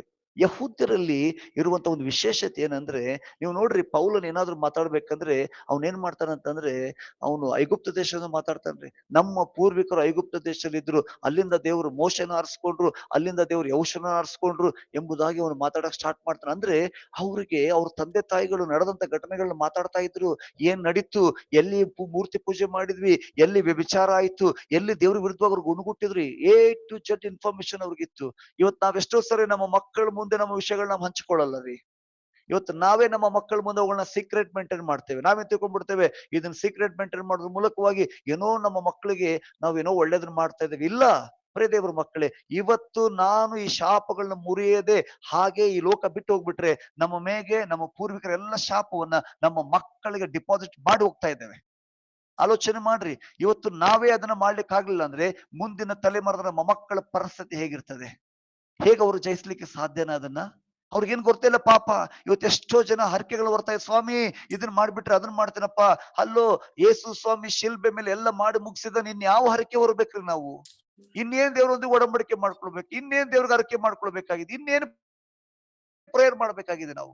ಎಲ್ಲವನ್ನ ಹತ್ರ ಮಾಡಿ ಮುಗಿಸಿದ್ದಾನೆ. ಬಟ್ ಆದ್ರೆ ಅದನ್ನ ಹೇಗೆ ಹೊಂದಿಕೊಳ್ಬೇಕು ಅನ್ನುವಂತ ಆ ವಿಸ್ಡಮ್, ಆ ಜ್ಞಾನ, ಆ ತಿಳುವಳಿಕೆಯಲ್ಲಿ ಆ ದೇವರ ಆತ್ಮ ನಡೆಸುವುದನ್ನು ಇವತ್ತು ನಮ್ಮ ಜೀವನದಲ್ಲಿ ಬಹಳ ಅವಶ್ಯವಾಗಿದೆ. ಇವತ್ತು ನಾವೆಲ್ಲರೂ ಏನ್ ಮಾಡ್ತಾ ಇದ್ದೇವೆ ಅಂದ್ರೆ ಪ್ರೇಯರ್ ಮಾಡೋಣ, ಪ್ರೇಯರ್ ಮಾಡೋಣ, ಪ್ರೇಯರ್ ಮಾಡೋಣ ಅಂತೇಳಿ ಬರೀ ಟ್ರಿಮ್ಮಿಂಗ್ ಮಾಡ್ತಾ ಇದ್ದೇವೆ. ಮತ್ತೆ 2 ದಿನ ಆದ್ಮೇಲೆ, ಮತ್ತೆ 1 ವಾರ ಆದ್ಮೇಲೆ ಮತ್ತೆ ಅದೇ ಪ್ರಕಾರವಾದಿ ಸೇಮ್ ಹೋರಾಟ ನಮ್ಮ ಜೀವನದಲ್ಲಿ ಪ್ರಾರಂಭವಾಗ್ತದೆ. ಹೀಗಾಗಿ ನಾವು ಈ ಒಂದು ವಿಷಯನ ತುಂಬಾ ಗಂಭೀರವಾಗಿ ನಾವು ತೆಗೆದುಕೊಳ್ಬೇಕಾಗಿದೆ. ಯಾವ ಯಾವ ಶಾಪಗಳು, ಯಾವ ಯಾವ ಸಂಗತಿ ನನ್ನ ಜೀವನದಲ್ಲಿದೆ. ಓಕೆ, ಈಗ ನಾನು ಶಾಪದಿಂದ ಇಫೆಕ್ಟ್ ಆಗಿದ್ದೇನೆ ಎಂಬುದಾಗಿ ನಾ ಹೇಗೆ ಗುರುತಿಸ್ಬೇಕ್ರಿ? ನನ್ನ ಜೀವನದಲ್ಲಿ ಶಾಪ ಇದೆ ಅಂತ ಹೇಗೆ ನಾವು ಗುರುತಿಸ್ಬೇಕು? ಪದೇ ಪದೇ ಮಾಡಿದ ತಪ್ಪನ್ನೇ ಮಾಡುವಂಥದ್ದು, ರಿಪೀಟೆಡ್ ಸಿನ್, ರಿಪೀಟೆಡ್ ತಪ್ಪುಗಳನ್ನ ಮಾಡ್ತಾ ಇರ್ತೇವೆ. ತಿಳ್ಕೊಳ್ಬೇಕು, ವಿ ಆರ್ ಅಂಡರ್ ದ ಕರ್ಸ್. ನೀನು ಒಂದ್ ವೇಳೆ ಪಾಪದಲ್ಲಿರುವುದಾದ್ರೆ ನೀನು ಪ್ರಾರ್ಥನೆ ಮಾಡ್ತಿಲ್ಲ, ಸ್ವಾಮಿ ನನ್ನೆಲ್ಲ ಪಾಪಗಳನ್ನ ತೊಳೆದು ಹಾಕಿ ಎಂಬುದಾಗಿ, ಆಗ ನೀವು ಶುದ್ಧೀಕರಣ ಆಗ್ಬಿಡ್ತೀರಾ. ಮತ್ತೆ ಆ ಪಾಪ ನಿಮ್ಮನ್ನ ಎದುರ್ಸಕ್ ಆಗಲ್ಲ. ಆದ್ರೆ ಶಾಪ ಅದು ನನ್ನ ಮೇಲೆ ಇರುವುದ್ರಿಂದ ಅದನ್ನ ನಾನು ಮುರಿಬೇಕ್ರಿ. ಪಾಪಕ್ಕೆ ನಾವೇನ್ ಮಾಡ್ಬೇಕು? ಪಶ್ಚಾತ್ತಾಪ ಪಡ್ಬೇಕು. ಶಾಪವನ್ನ ನಾವೇನ್ ಮಾಡ್ಬೇಕಂತೆ? ಅದನ್ನ ಮುರಿಬೇಕು. ಯೇಸುವಿನ ನಾಮದ ಮೂಲಕವಾಗಿ ನನ್ನ 4 ತಲೆಮಾರುಗಳಿಂದ ಬಂದಂತ ಈ ಶಾಪವನ್ನ, ಅದನ್ನ ಯಾವ ಶಾಪದಲ್ಲಿದ್ದೇವೆ ಎಂಬುದಾಗಿ, ಯಾವ ಬಂಧನದಲ್ಲಿದ್ದೇವೆ ಎಂಬುದಾಗಿ ಮೊದಲು ನಮಗ ಪ್ರಕಟಣೆ ಬೇಕಾಗಿದೆ. ಈ ನಾವು ಹೀಗೆ ಹೇಳಕ್ಕಾಗಲ್ಲ, ಯೇಸು ನಾಮದಲ್ಲಿ ನನ್ನ ಮೇಲಿರುವಂತ ಎಲ್ಲ ಶಾಪವನ್ನ ಮುರಿದಾಕ್ಬಿಡ್ತೇನೆ. ಈ ಕೆಲಸ ಮಾಡೋದಿಲ್ರಿ. ನಾವೆಲ್ಲ ಈ ತರ ಪ್ರೇಯರ್ ಮಾಡಿರ್ತೇವೆ. ನಮ್ಮ ಪ್ರೇಯರ್ ಈ ತರ ಇರ್ತದೆ, ಎಲ್ಲ ಶಾಪಗಳನ್ನ ಮುರಿದು ಹಾಕ್ಬಿಡ್ತೇನೆ. ನೋ, ಇದು ನಿಮ್ ಕೆಲಸ ಮಾಡಲ್ಲ. ಹಿಂಗ ನೀವು ಪ್ರೇಯರ್ ಮಾಡ್ರಿ, ಮತ್ತು 1 ವಾರ ಆಗಿಂದ ಸೇಮ್ ಪ್ರಾಬ್ಲಮ್ ನಿಮ್ ಲೈಫ್ ಸ್ಟಾರ್ಟ್ ಆಗ್ತದೆ. ಹಾಗಾದ್ರೆ ನಾವೇನ್ ಮಾಡ್ಬೇಕಾಗಿದೆ? ನಾವು ಗುರುತಿಸ್ಬೇಕಾಗಿದೆ, ನನ್ನ ಜೀವನದಲ್ಲಿ ಹೆರಿಡಿಟಿ, ಯಾವ ಸ್ವಭಾವ, ಯಾವ ಗುಣ ನನ್ನೊಳಗಡೆ. ನಾವು ಹೇಳ್ತೇವಲ್ಲ, ನಿಮ್ಮ ತಂದೆಯಲ್ಲಿ ಇದ್ದಂತ ಸ್ವಭಾವ ನಿಮ್ಮೊಳಗಿದೆ, ತಂದೆಯಲ್ಲಿ ಇದ್ದಂತ ಸಿಟ್ಟು ನಿನ್ನೊಳಗಿದೆ, ನಿಮ್ಮ ತಂದೆ ಮಾತಾಡ್ದಾಗೆ ನೀನ್ ಮಾತಾಡ್ತೀಯ, ತಂದೆ ಹಂಗೆ ನಿನ್ ನಡವಳಿಕೆ ಇದೆ ಅಂತ ಯಾವುದನ್ನ ನಮ್ಮಲ್ಲಿ ಜನ ಗುರುತಿಸ್ತಾರೆ, ಅದನ್ನ ನೋಟಿಸ್ ಮಾಡ್ರಿ. ನೋಟಿಸ್ ಮಾಡ್ರಿ. ಕೆಲವೊಂದ್ ಸಾರಿ ನಾವು ಆ ಯಾವ ರೀತಿಯಾಗಿ ನಮ್ಮ ಯೌವನ ಕಾಲದಲ್ಲಿ ನಾವು ದಾರಿ ತಪ್ಪುವಂತ ವಿಷಯ ಆಗಿರ್ಬೋದ್ರಿ. ಒಂದು ಹುಡುಗ ಅನೇಕ ಹುಡುಗಿಯರನ್ನ ಪ್ರೀತಿಸುವಂಥದ್ದು, ಒಂದು ಹುಡುಗಿ ಅನೇಕ ಹುಡುಗರನ್ನ ಪ್ರೀತಿಸುವಂಥದ್ದು, ಇದು ಒಂದು ಸೂಚನೆ. V are under the ಕರ್ಸ್. ನಮ್ಮ ತಂದೆ ನಡತೆ ಸರಿ ಇಲ್ಲದಿರುವುದರಿಂದ, ನನ್ನ ತಾಯಿಯ ನಡತೆ ಸರಿ ಇರುವುದರಿಂದ ಸೇಮ್ ಸ್ಪಿರಿಟ್ ನಮ್ಮಲ್ಲಿ ಕೆಲಸ ಮಾಡ್ತದೆ. ಒಂದು ವಿಷಯದಲ್ಲಿ ನಮ್ಗೆ ತೃಪ್ತಿ ಆಗಲ್ಲ, ನಮ್ಗೆ ಇನ್ನೂ ಬೇಕನ್ನಿಸ್ತದೆ, ಇನ್ನೊಂದು ಫ್ರೆಂಡ್ ಬೇಕು, ಇನ್ನೊಂದು ಗರ್ಲ್ ಫ್ರೆಂಡ್ ಬೇಕು, ಇನ್ನೊಂದು ಬಾಯ್ ಫ್ರೆಂಡ್ ಬೇಕು ಅನ್ನುವಂತ ನಮ್ಮ ಮದುವೆಗಿಂತ ಮುಂಚಿತವಾಗಿ ನಮ್ಮೊಳಗಡೆ ಇಂಥ ಜೀವನ ಶೈಲಿ ಇದ್ರೆ ನಾವು ಅದರಿಂದ, ಆ ಒಂದು ಶಾಪದಿಂದ ನಾವು ಎಫೆಕ್ಟ್ ಆಗಿದ್ದೇವೆ ಎಂಬುದಾಗಿ ಅರ್ಥ. ದಯವಿಟ್ಟು ಇದನ್ನ ನೋಟಿಸ್ ಮಾಡ್ರಿ. ನಿಮಗಿದು ಸಾಧಾರಣ ಅನ್ಸ್ಬೋದು, ನನಗೆ ಯೌವನ ಕಾಲದಲ್ಲಿ ಒಂದು ಆಕರ್ಷಣೆ ಇತ್ತು, ಯೌವನ ಕಾಲದಲ್ಲಿ ನಡೆದಂಥದ್ದು, ಇದಕ್ಕೆ ಸಂಬಂಧ ಇಲ್ಲ ಅಂತಂದ್ರೆ ನಮ್ಮಂತ ಮೂರ್ಖರೇ ಯಾರಿಲ್ಲ. ಅದು ಅಲ್ಲೇ ಚಿಗುರು ಹೊಡೆದಿದ್ದೀರಿ. ಕೆಲವೊಬ್ರು ಸುಮ್ಮ ಯೌವನ ಕಾಲದಲ್ಲಿರುವಾಗಲೇ ಹಣದ ವಿಷಯದಲ್ಲಿ ಜನರಿಗೆ ಮೋಸ ಮಾಡುವಂಥದ್ದು, ಹಣದ ವಿಷಯದಲ್ಲಿ ಚೀಟ್ ಮಾಡುವಂಥದ್ದು, ಅವ್ರು ಯಾವುದೇದ್ರಲ್ಲಿ ಒಂದು ಕಡೆ ಸೆಟ್ಲ್ ಆಗಲ್ಲ. ತಿಳ್ಕೊಳ್ಬೇಕು, ಅವ್ರ ಮೇಲೆ ಆ ಶಾಪ ಕೆಲಸ ಮಾಡ್ತಾರೆ. ಒಂದ್ರಲ್ಲಿ ಅವ್ರು ಸೆಟ್ಲ್ ಆಗಿ ನಿಲ್ಲಲ್ಲ. ನನ್ನಲ್ಲಿ ಶಾಪ ಇದೆ ಅಂತ ಹೇಗೆ ಗುರುತಿಸ್ಬೇಕು? ಏನೆಲ್ಲ ಕೆಲ್ಸಕ್ಕೆ ನಾನು ಕೈ ಹಾಕ್ತೇನೆ, ಆ ಕೆಲಸ ಯಾವುದು ಪರಿಪೂರ್ಣವಾಗುವುದಿಲ್ಲ. We are under the curse. ನಾ ಮತ್ತೆ ಶಾಪದಲ್ಲಿ ಅಡಿಯಲ್ಲಿ ಇದ್ದೇನೆ ಅಂತ ಹೇಗೆ ಗುರುತಿಸ್ಬೇಕು? ಗರ್ಭಪಾತವಾಗುವಂಥದ್ದು, ಗರ್ಭದಲ್ಲಿ ಮಗು ಸಾಯುವಂಥದ್ದು. ಇದನ್ನೆಲ್ಲ ನಿಮ್ಗೆ ಏನ್ ಟೀಚ್ ಮಾಡ್ತಾ ಇದ್ದೇನೆ ಪ್ರಿಯ ದೇವ್ರ ಮಕ್ಕಳೇ?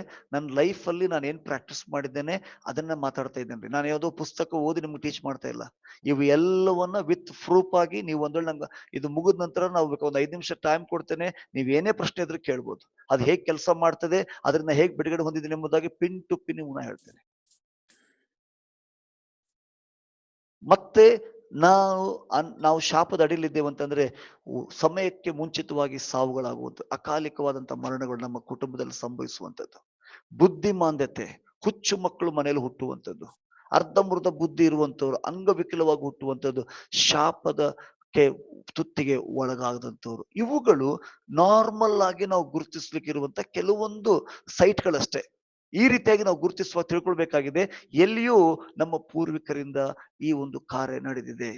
ಹೇಗೆ ಇವುಗಳು ಕೆಲಸ ಮಾಡ್ತದೆ, ಶಾಪಗಳು ಇನ್ನೂ ನಿಮ್ಗೆ ಕ್ಲೀನ್ ಆಗಿ ಓದ್ಬೇಕಾದ್ರೆ ಧರ್ಮೋಪದೇಶ ಕಾಂಡ 28ನೇ ಅಧ್ಯಾಯ ಓದುವಾಗ ಅಲ್ಲಿ ಕ್ಲೀನ್ ಆಗಿ ಅನೇಕ ವಿಷಯದಲ್ಲಿ ಇನ್ನೂ ಸುಮಾರು ವಿಷಯಗಳಿದ್ದಾವ್ರಿ.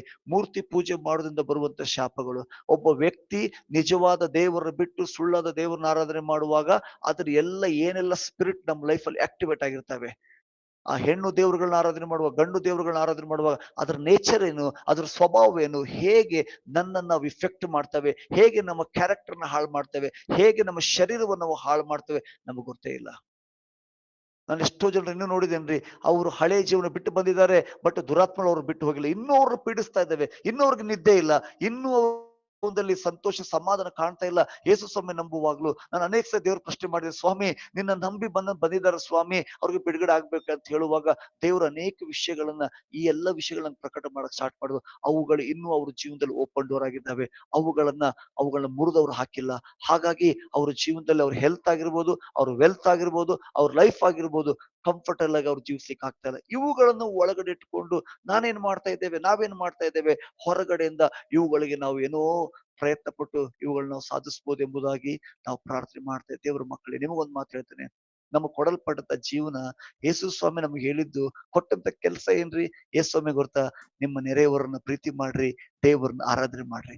ಇದ್ರಲ್ಲಿ ನಾವು ಬ್ಯುಸಿ ಆಗಿರ್ಬೇಕು. ಆದ್ರೆ ಸೈತಾನ ಇವತ್ತು ನಮ್ನ ಹೆಂಗ್ ಮಾಡ್ಬಿಟ್ಟಿದ್ದಾನೆ ಅಂತಂದ್ರೆ, ದೇವ್ರನ್ನ ಆರಾಧನೆ ಮಾಡೋದು ಒಂದ್ ಕಡೆ ಆಯ್ತು, ಪ್ರೀತಿ ಮಾಡೋದು ಒಂದ್ ಕಡೆ ಆಯ್ತು, ಹೋರಾಟನೇ ಮಾಡ್ತಾ ಇದ್ದೇವೆ ನಾವೆಲ್ಲ. ನಾವ್ ಇದು ಎರಡು ಬಿಟ್ಟು ನಾವೇನ್ ಮಾಡ್ತಾ ಇದ್ದೇವೆ ಅಂದ್ರೆ, ನಾವು ಹೋರಾಟ ಮಾಡ್ತಾ ಇದ್ದೇವೆ. ಹೆಂಗೆ ನಮ್ಮ ಆಶೀರ್ವಾದ ಹೊಂದ್ಕೊಳ್ಬೇಕು? ಕ್ಲೇಮ್ ಇಲ್ರಿ, ಆಲ್ರೆಡಿ ನಾವು ವಿ ಆರ್ ಬ್ಲೆಸ್ಡ್, ನಾವು ಆಲ್ರೆಡಿ ಆಶೀರ್ವದಿಸಲ್ಪಟ್ಟಿದ್ದೇವೆ. ಸಮಸ್ಯೆ ಏನಂತಂದ್ರೆ, ಆ ತಲೆಮಾರುಗಳ ಶಾಪಗಳು ನಮ್ಮನ್ನು ಫಾಲೋ ಮಾಡ್ತಾ ಇದ್ದೇವೆ. ಹಾಗಾಗಿ ನಮ್ಮ ಜೀವಿತದಲ್ಲಿ ಏನಿದೆ, ಜಸ್ಟ್ ಒಂದು ನೋಟ್ಸ್ ಮಾಡ್ರಿ, ಒಂದು ಬುಕ್ ಮಾಡ್ರಿ, ಬರ್ದ್ಕೊಡ್ರಿ. ಏನ್ ನಡೀತಾ ಇದೆ ನಿಮ್ಮ ಜೀವನದಲ್ಲಿ, ಏನ್ ನಡೀತಾ ಇದೆ ಮಕ್ಕಳ ಜೀವನದಲ್ಲಿ, ಏನ್ ನಡೀತಾ ಇದೆ ಸೇವೆಯಲ್ಲಿ, ಏನ್ ನಡೀತಾ ಇದೆ ಬಿಸ್ನೆಸ್ ಅಲ್ಲಿ, ಏನ್ ನಡೀತಾ ಇದೆ ಫೈನಾನ್ಷಿಯಲ್ ವಿಷಯದಲ್ಲಿ, ಏನ್ ನಡೀತಾ ಇದೆ, ಅವುಗಳನ್ನ ಓದ್ರಿ, ಅವುಗಳನ್ನ ಬರ್ಕೊಂಡು ಕೂತ್ಕೊಳ್ಳುವಾಗ ಇದಕ್ಕೆ ಸಂಬಂಧಪಟ್ಟಂತ ಎಲ್ಲ ತಲೆಮಾರುಗಳ ಕಲೆಕ್ಷನ್ಸ್ ಏನಿದಾವಲ್ಲ, ಅವು ಒಂದೊಂದು ಹೇಳಕ್ ಸ್ಟಾರ್ಟ್ ಮಾಡ್ರಿ. ನನ್ನ ಶಾರೀರಿಕವಾಗಿರುವಂತ ಸಮಸ್ಯೆಗಳು ಏನಿದ್ದಾವೆ ಅವುಗಳನ್ನ ದೇವ್ರ ಮುಂದೆ ಹೊರಕೆ ಮಾಡೋ, ಸ್ವಾಮಿ ನನ್ನ ಶಾರೀರಿಕ ಬಂತ, ಅದು ಶುಗರ್ ಆಗಿರ್ಬೋದು, BP ಆಗಿರ್ಬೋದು, ಹಾರ್ಟ್ ಅಟ್ಯಾಕ್ ಆಗಿರ್ಬೋದು. ನಮ್ಮ ಮನೆಯಲ್ಲಿ ಹಾರ್ಟ್ ಅಟ್ಯಾಕ್ ಇಂದ ಸತ್ರು, ನಾವು ಹಾರ್ಟ್ ಅಟ್ಯಾಕ್ ಇಂದ ಸಾಯ್ತೇವೆ. ನೋ, ಆ ರೀತಿ ಇಲ್ರಿ, ದೇವ್ರ ವಾಕ್ಯ ಹೇಳುದಿಲ್ಲ. ಇವತ್ತು ನಾವು ಇದನ್ನೆಲ್ಲವನ್ನು ಹೊಂದಿಕೊಳ್ತಾ ಇದ್ದೇವೆ, ರಿಸೀವ್ ಮಾಡ್ಕೊಳ್ತಾ ಇದ್ದೇವೆ. ನಾನು ಇವತ್ತು 120 ವರ್ಷ ನೀವು ಬದುಕ್ತೀರಿ ಅಂತ ಹೇಳ್ತಾ ಇಲ್ರಿ.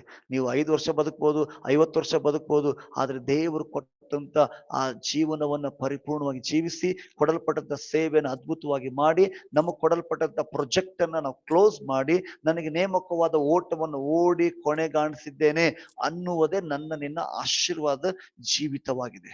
ಹಾಗಾಗಿ ಈ ಜೀವನವನ್ನ ಕರ್ತ ನನಗೆ ಕೊಡಬೇಕಾಗಿದೆ. ಪ್ರಿಯ ದೇವರ ಮಕ್ಕಳು, ಯಾಕೆ ಈ ಮಾತನ್ನು ಹೇಳ್ತಾ ಇದ್ದೇನೆ? ನಮ್ಮ ಸ್ಟ್ಯಾಂಡರ್ಡ್ ಏನಾಗಿದೆ, ನಾವು ದೇವರ ವಾಕ್ಯದಲ್ಲಿ ನಮಗಿರುವಂತ ಸ್ಟ್ಯಾಂಡರ್ಡ್ ಏನಾಗಿದೆ? ಆದಿಕಾಂಡ ಬರೆದ ಪುಸ್ತಕ 1ನೇ ಅಧ್ಯಾಯ 21ನೇ ವಚನ ನೋಡ್ರಿ, 21, 26ನೇ ವಚನ ನೋಡ್ರಿ. ಆದಿಕಾಂಡ 1:26, ಸಾರಿ, ಆದಿಕಾಂಡ 1:26. ಯಾರಾದ್ರೂ ಓದ್ತೀರಾ? ಆಮೇಲೆ ದೇವರು, ನಮ್ಮ ಸ್ವರೂಪದಲ್ಲಿ ನಮ್ಮ ಹೋಲಿಕೆಗೆ ಸರಿಯಾಗಿ ಮನುಷ್ಯರನ್ನು ಉಂಟು ಮಾಡೋಣ, ಅವರು ಸಮುದ್ರದಲ್ಲಿರುವ ಮೀನುಗಳ ಮೇಲೆಯೂ, ಅಂತರಿಕ್ಷದಲ್ಲಿ ಹಾರಾಡುವ ಪಕ್ಷಿಗಳ ಮೇಲೆಯೂ, ಪಶುಗಳ ಮೇಲೆಯೂ, ನೆಲದ ಮೇಲೆ ಹರಿದಾಡುವ ಎಲ್ಲಾ ಕ್ರಿಮಿಕೀಟಗಳ ಮೇಲೆಯೂ, ಎಲ್ಲಾ ಭೂಮಿಯ ಮೇಲೆಯೂ ದೊರೆತನ ಮಾಡಲಿ ಅಂದನು. ಆಮೇನ್. ನೋಡ್ರಿ, ದೇವರು ನಮ್ಗೆ ಕೊಟ್ಟಂತ ಅಧಿಕಾರ ಎಲ್ಲೆಲ್ಲಿದೆ ಅಂತೆ? ಆಕಾಶದ ಮೇಲೆ, ಭೂಮಿಯ ಮೇಲೆ, ನೀರಿನ ಮೇಲೆ. ಇವುಗಳ ಮೇಲೆ ಅಧಿಕಾರ ಈ ಲೋಕದಲ್ಲಿರುವಂತವ್ರು ಯಾರಾದ್ರೂ ಅಧಿಕಾರ ನಡೆಸಲಿಕ್ಕೆ ಸಾಧ್ಯನಾ? ಯಾರು ಬೇಕಾದ್ರಾಗಿರ್ಬೋದು. ನಮ್ಮ ರಾಷ್ಟ್ರಪತಿಯಿಂದ ಹಿಡಿದು ನಮ್ಮ ಕಾರ್ಪೊರೇಟರ್ ಒಳಗೂ ನೀವು ತಗೊಳ್ರಿ, ಯಾರಾದ್ರೂ ಇವುಗಳ ಮೇಲೆ ಆಳ್ವಿಕೆ ಮಾಡಕ್ ಸಾಧ್ಯನಾ? ಸಾಧ್ಯನೇ ಇಲ್ಲ. ಆದ್ರೆ ದೇವರ ಮಕ್ಕಳಾದ ನಮಗೆ ಆ ಅಧಿಕಾರ ಕರ್ತನ ಕೊಟ್ಟಿದ್ದಾನೆ. ಹಾಗಾದ್ರೆ ಇಷ್ಟು ಅಧಿಕಾರ ಲೀಗಲ್ ಆಗಿ ಹೊಂದಿಕೊಂಡಂತ ನಾವುಗಳು ಯಾಕೆ ಅಧಿಕಾರ ನಡ್ಸಕ್ ಆಗ್ತಾ ಇಲ್ಲ? ಯಾಕೆ ನಾವು ಡೊಮಿನೇಟ್ ಮಾಡ್ಲಿಕ್ಕೆ ಆಗ್ತಾ ಇಲ್ಲ? ಯಾಕೆ ನಾವು ಆಳ್ವಿಕೆ ಮಾಡ್ಲಿಕ್ಕೆ ಆಗ್ತಾ ಇಲ್ಲ? ಇದು ನಮ್ಮ ಸ್ಟ್ಯಾಂಡರ್ಡ್. ನಮ್ಮ ಸ್ಟ್ಯಾಂಡರ್ಡ್ ಏನಂತಂದ್ರೆ, ನಾವು ಎಲ್ಲದ್ರ ಮೇಲೆ ಆಳ್ವಿಕೆ ಮಾಡ್ಬೇಕು. ಬಟ್ ಆದ್ರೆ ಆ ಸ್ಟ್ಯಾಂಡರ್ಡ್ ನಮ್ಮಲ್ಲಿ ಕಂಡು ಬರ್ತಾ ಇಲ್ಲ. ಎಲಿಷನ ಸಮಯದಲ್ಲಿ ಒಬ್ಬ ಕುಷ್ಠರೋಗಿ ಬರ್ತಾನೆ, ನಾಮಾನ. ಅವ್ರ ಅರಸನು ಒಂದು ಪತ್ರ ಬರೆದು ಕಳಿಸ್ತಾನೆ, ಏನಂದ್ರೆ ಇವನನ್ನ ಗುಣಪಡಿಸ್ಬೇಕು ಅಂತ ಹೇಳುವಾಗ ರಾಜ ಇದನ್ನ ಕೇಳಿ ಮೈ ಮೇಲೆ ಬಟ್ಟೆ ಹರ್ಕೊಂಡ್ಬಿಡ್ತಾನೆ. ಈ ರಾಜನು ಬೇಕಂತಲೇ ನನ್ನೊಂದು ಯುದ್ಧ ಮಾಡ್ಲಿಕ್ಕೆ ನೆವ ನೋಡ್ತಾ ಇದ್ದಾನೆ ಅಂತ ಹೇಳುವಾಗ ಎಲೀಷನ ಹೇಳ್ತಾನೆ, ನಿಮ್ಮ ಊರಲ್ಲಿ ನಿಮ್ಮ ದೇಶದಲ್ಲಿ ಯಾರಿದ್ದಾರೆ, ಒಬ್ಬ ಪ್ರವಾದಿ ಇದ್ದಾನೆ, ಅವನೇನ್ ಮಾಡು, ನನ್ನ ಬಳಿಗೆ ಕಳಿಸಿಕೊಡು. ಸಿ, ಇದು ನಮ್ಮ ಪೊಸಿಷನ್, ಇದು ನಮ್ಮ ಸ್ಟ್ಯಾಂಡರ್ಡ್. ಬಟ್ ಆ ಸ್ಟ್ಯಾಂಡರ್ಡ್ ಅನ್ನ ನಾವು ಮೇಂಟೈನ್ ಮಾಡ್ಲಿಕ್ಕೆ ಆಗ್ತಾ ಇಲ್ಲ, ಆ ಸ್ಟ್ಯಾಂಡರ್ಡ್ ಅಲ್ಲಿ ನಾವು ನಿಂತ್ಕೊಳ್ಲಿಕ್ಕೆ ಆಗ್ತಾ ಇಲ್ಲ, ನಾವು ಏನೇನೋ ಮಾಡ್ತಾ ಇದ್ದೇವೆ. ಹಾಗಾದ್ರೆ ಏನ್ ಗೊತ್ತಾ ಪ್ರಿಯ ದೇವ್ರ ಮಕ್ಕಳೇ, ನನ್ನ ಸ್ಟ್ಯಾಂಡರ್ಡ್ ಎಲ್ಲ ನಿಂತ್ಕೊಳ್ಲಿಕ್ಕೆ ಆಗ್ತಾ ಇಲ್ಲ, ಅಥಾರಿಟಿ ಎಲ್ಲ ಮೂವ್ ಆಗ್ಲಿಕ್ಕೆ ಆಗ್ತಾ ಇಲ್ಲ, ಅಭಿಷೇಕದಲ್ಲ ಮೂವ್ ಆಗ್ಲಿಕ್ಕೆ ಆಗ್ತಾ ಇಲ್ಲ, ದೇವ್ರು ಕೊಟ್ಟಂತ ಮಹಿಮೆಲ್ಲ ಮೂವ್ ಆಗ್ಲಿಕ್ಕೆ ಆಗ್ತಾ ಇಲ್ಲ, ಎಲ್ಲೋ ಶಾಪಗಳು ನಮ್ಮನ್ನ ತಡೆ ಹಿಡಿತಾ ಇದ್ದೇವೆ. ಸಿ, ನಾವು ಎಷ್ಟು ಕಂಫರ್ಟೇಬಲ್ ಆಗಿ ನೀವು ಇದ್ರೆ ನನಗೆ ಗೊತ್ತಿಲ್ಲ, ನಿಮ್ ಬಗ್ಗೆ ಗೊತ್ತಿಲ್ರಿ, ನಾನ್ ಮಾತ್ರ ತುಂಬಾ ಅನ್ಕಂಫರ್ಟಬಲ್ ಆಗಿದ್ದೇನೆ. ಯಾಕಂದ್ರೆ ದೇವರ ವಾಕ್ಯದ ಸ್ಟ್ಯಾಂಡರ್ಡ್, ನನ್ನ ಲೈಫಿನ ಸ್ಟ್ಯಾಂಡರ್ಡ್ ಪ್ರತಿದಿನ ನಾನು ಹೋರಾಟ ಮಾಡ್ತೇನೆ. ಯಾಕಂದ್ರೆ ನಾನು ಸ್ವಾಮಿ, ಈ ನಿನ್ 100% ನಿನ್ ಲೈಫ್, ನಿನ್ನ ವಾಕ್ಯ ಇದೆ, ಅದಕ್ಕೆ ಒಂದು 10% ಅಥವಾ 50% ಜೀವಿಸ್ಬೇಕಂತ ಆಸೆ ಇಲ್ರಿ ನನಗೆ. 100% ಏನಿದ್ರು ಇಫೆಕ್ಟ್ ಇದೆಯಲ್ಲ ಅದು ನನ್ನ ಕಂಡು ಬರ್ಬೇಕು. ಇದೇ ದೇವರ ವಾಕ್ಯ, ಇದೇ ಸುವಾರ್ತೆ. ಯೇಸು ಸ್ವಾಮಿ ನಮ್ಮಲ್ಲಿ ವಾಸ ಮಾಡ್ತಾರಂತೆ, ಯೇಸು ಸ್ವಾಮಿ ನಮ್ಮ ದೇಹ ದೇವರ ಆಲಯ ಅಂತೆ, ನಮ್ಮ ಆತ್ಮ ದೇವರ ಗರ್ಭಗುಡಿ ಅಂತೆ. ಬಟ್ ಅದು ಆಪರೇಟ್ ಆಗ್ತಾ ಇಲ್ಲ. ಹೇಗೆ ನಾವು ಸಮಾಧಾನದಿರಕ್ ಸಾಧ್ಯ? ನಾವ್ ಹೆಂಗೆ ನಮ್ಮ ಜೀವನ ನಡೀತಾ ಇದೆ ಅಂದ್ರೆ ಹಲ್ಲು ಕಿತ್ತ ಹಾವು ತರ ತುಂಬಾ ಬುಸ್ಗುಡ್ತಾ ಇದ್ದೇವೆ ಅಷ್ಟೇ. ಬಟ್ ಕಚ್ಚಿದ್ರೆ ಎಲ್ಲೂ ವಿಷಯ ಆಗ್ತಾ ಇಲ್ಲ, ಏನು ಇಫೆಕ್ಟ್ ಆಗ್ತಾ ಇಲ್ಲ. ನಮ್ಮ ಮಿನಿಸ್ಟ್ರಿಯಲ್ಲಿ ಆ ಇಂಪ್ಯಾಕ್ಟ್ ಆಗ್ತಾ ಇಲ್ಲ. ಎಲ್ಲೋ ನಮ್ಮನ್ನ ಒಳಗಡೆಯಿಂದ ಸೈತಾನ ಒಳಗಡೆಯಿಂದ ಎಲ್ಲ ಗೆದ್ಲಿ ತಿನ್ನುವ ತರ ನಮ್ಮನ್ನ ಒಳಗಡೆಯಿಂದ ಹಾಳು ಮಾಡ್ತಾ ಇದ್ದಾನೆ. That is a curse. ಅದನ್ನು ಮುರಿದು ಅವುಗಳಿಂದ ಬಿಡುಗಡೆ ಹೊಂದಿ ನಿಂತ್ಕೊಂಡು 1 ವರ್ಷ ಜೀವನ ಮಾಡ್ರಿ. ನೀವು ಶಾಪಗಳಿಂದ ಬಿಡುಗಡೆ ಹೊಂದಿ ಇವತ್ತು 10 ವರ್ಷನ ಸೇವೆ ಮಾಡಿರ್ಬೋದು, 20 ವರ್ಷನ ಸೇವೆ ಮಾಡಿರ್ಬೋದು. ಆ ಶಾಪಗಳಿಂದ ಬಿಡುಗಡೆ ಹೊಂದಿ 1 ವರ್ಷ ಸೇವೆ ಮಾಡ್ರಿ. ನೀವು 20 ವರ್ಷದಲ್ಲಿ ಮಾಡ್ಲಿಕ್ಕೆ ಆಗದೆ ಇರುವುದನ್ನ 1 ವರ್ಷದಲ್ಲಿ ಮಾಡಿ ಮುಗಿಸ್ತೀರಿ. ಹಾಲೆಲೂಯ. ಯಾಕಂದ್ರೆ ದೇವ್ರ ವಾಕ್ಯ ಹೇಳ್ತದೆ, ನನ್ನ ನಂಬುವವರು ನನಗಿಂತಲೂ ಮಹತ್ತಾದ ಕಾರ್ಯಗಳನ್ನ ಮಾಡುವರು ಎಂಬುದಾಗಿ. ದೇವ್ರ ವಾಕ್ಯ ಹೇಳ್ತದೆ, ಮಾರ್ಕಂಬರ ಸುವಾರ್ತೆ 16ನೇ ಅಧ್ಯಾಯ 17ನೇ ವಚನ, ನಂಬುವವರ ಮೂಲಕವಾಗಿ ಈ ಸೂಚಕ ಕಾರ್ಯಗಳು ನಡೆಯುವು. ಸೂಚಕ ಕಾರ್ಯಗಳನ್ನ ಮಾಡುವುದಕ್ಕಾಗಿ ನನ್ನನ್ನ ನಿನ್ನನ್ನ ದೇವರು ಆರ್ಕೆ ಮಾಡಿಕೊಂಡಿದ್ದಾನೆ. ಅವ್ರು ಏನು ಮಾಡ್ತಾರಂತಂದ್ರೆ, ಅವರು ದೆವ್ವಗಳನ್ನ ಬಿಡಿಸ್ತಾರಂತೆ, ಅವ್ರಿಗೆ ವಿಷ ಪದಾರ್ಥ ಕುಡಿದ್ರೆ ಏನು ಆಗುವುದಿಲ್ಲ ಎಂಬುದಾಗಿ, ಹೊಸ ಭಾಷೆಗಳನ್ನ ಅವರು ಮಾತನಾಡುವರು ಎಂಬುದಾಗಿ, ಯಾರ ಮೇಲೆ ಕೈ ಇಡ್ತಾರೆ ಅವ್ರಿಗೆ ಸ್ವಸ್ಥತೆ ಆಗ್ತದೆ. That is our identity. ಅದು ನನ್ನ ಸ್ಥಾನ, ಅದು ನನಗೆ ದೇವರು ಕೊಟ್ಟಂತ ಸ್ಥಾನ. ಇದಕ್ಕಾಗಿ ನಾನು ಕಷ್ಟ ಪಡ್ಬೇಕಾಗಿಲ್ಲ, ಇದಕ್ಕಾಗಿ ನಾನು ಯಾವ್ದು ಹೋರಾಟ ಮಾಡ್ಬೇಕಾಗಿಲ್ಲ. ಅದು ಕ್ರಿಸ್ತನೊಳಗಡೆ ಬೈ ಬರ್ತ್ ನನಗೆ ಕೊಡಲ್ಪಡದ ಗಿಫ್ಟ್ ಅದು. ಆದ್ರೆ ಅದರಲ್ಲಿ ನಾವು ಆಪರೇಟ್ ಆಗ್ಲಿಕ್ಕೆ ಆಗ್ತಾ ಇಲ್ಲ ಅಂತಂದ್ರೆ ಒಳಗಡೆಯಿಂದ ಎಲ್ಲೋ ಸಂಗತಿ ನನ್ನನ್ನ ಅಡ್ಡಿಪಡಿಸ್ತಾ ಇದೆ. That is the ಕರ್ಸ್. ಅದನ್ನ ಮುರಿದು ಹಾಕ್ಬೇಕಾಗಿದೆ. ನಾವ್ ಎಷ್ಟು ಇನ್ನು ಕಾಂಪ್ರಮೈಸ್ ಮಾಡ್ಕೊಂಡು ಜೀವನ ಮಾಡ್ತಾ ಇದ್ದೇವ್ರ ಮಕ್ಕಳೇ. ಇನ್ನೊಂದು ವರ್ಷ ವೇಟ್ ಮಾಡೋಣ, ಇನ್ನೊಂದು 3 ವರ್ಷ, ಇನ್ನೊಂದು 5 ವರ್ಷ. ಇಲ್ಲ, ಈ ಹೊತ್ತು ಅನ್ನುವುದಕ್ಕೆ ದೇವರಿದ್ದಾನೆ. ಈ ಹೊತ್ತು ಆತನ ಹೆಸರು ಇರುವಾತನು. ಇವತ್ತು ಆತನು ಕಾರ್ಯ ಮಾಡಲಿಕ್ಕೆ ಆತನು ಶಕ್ತನಾಗಿದ್ದಾನೆ.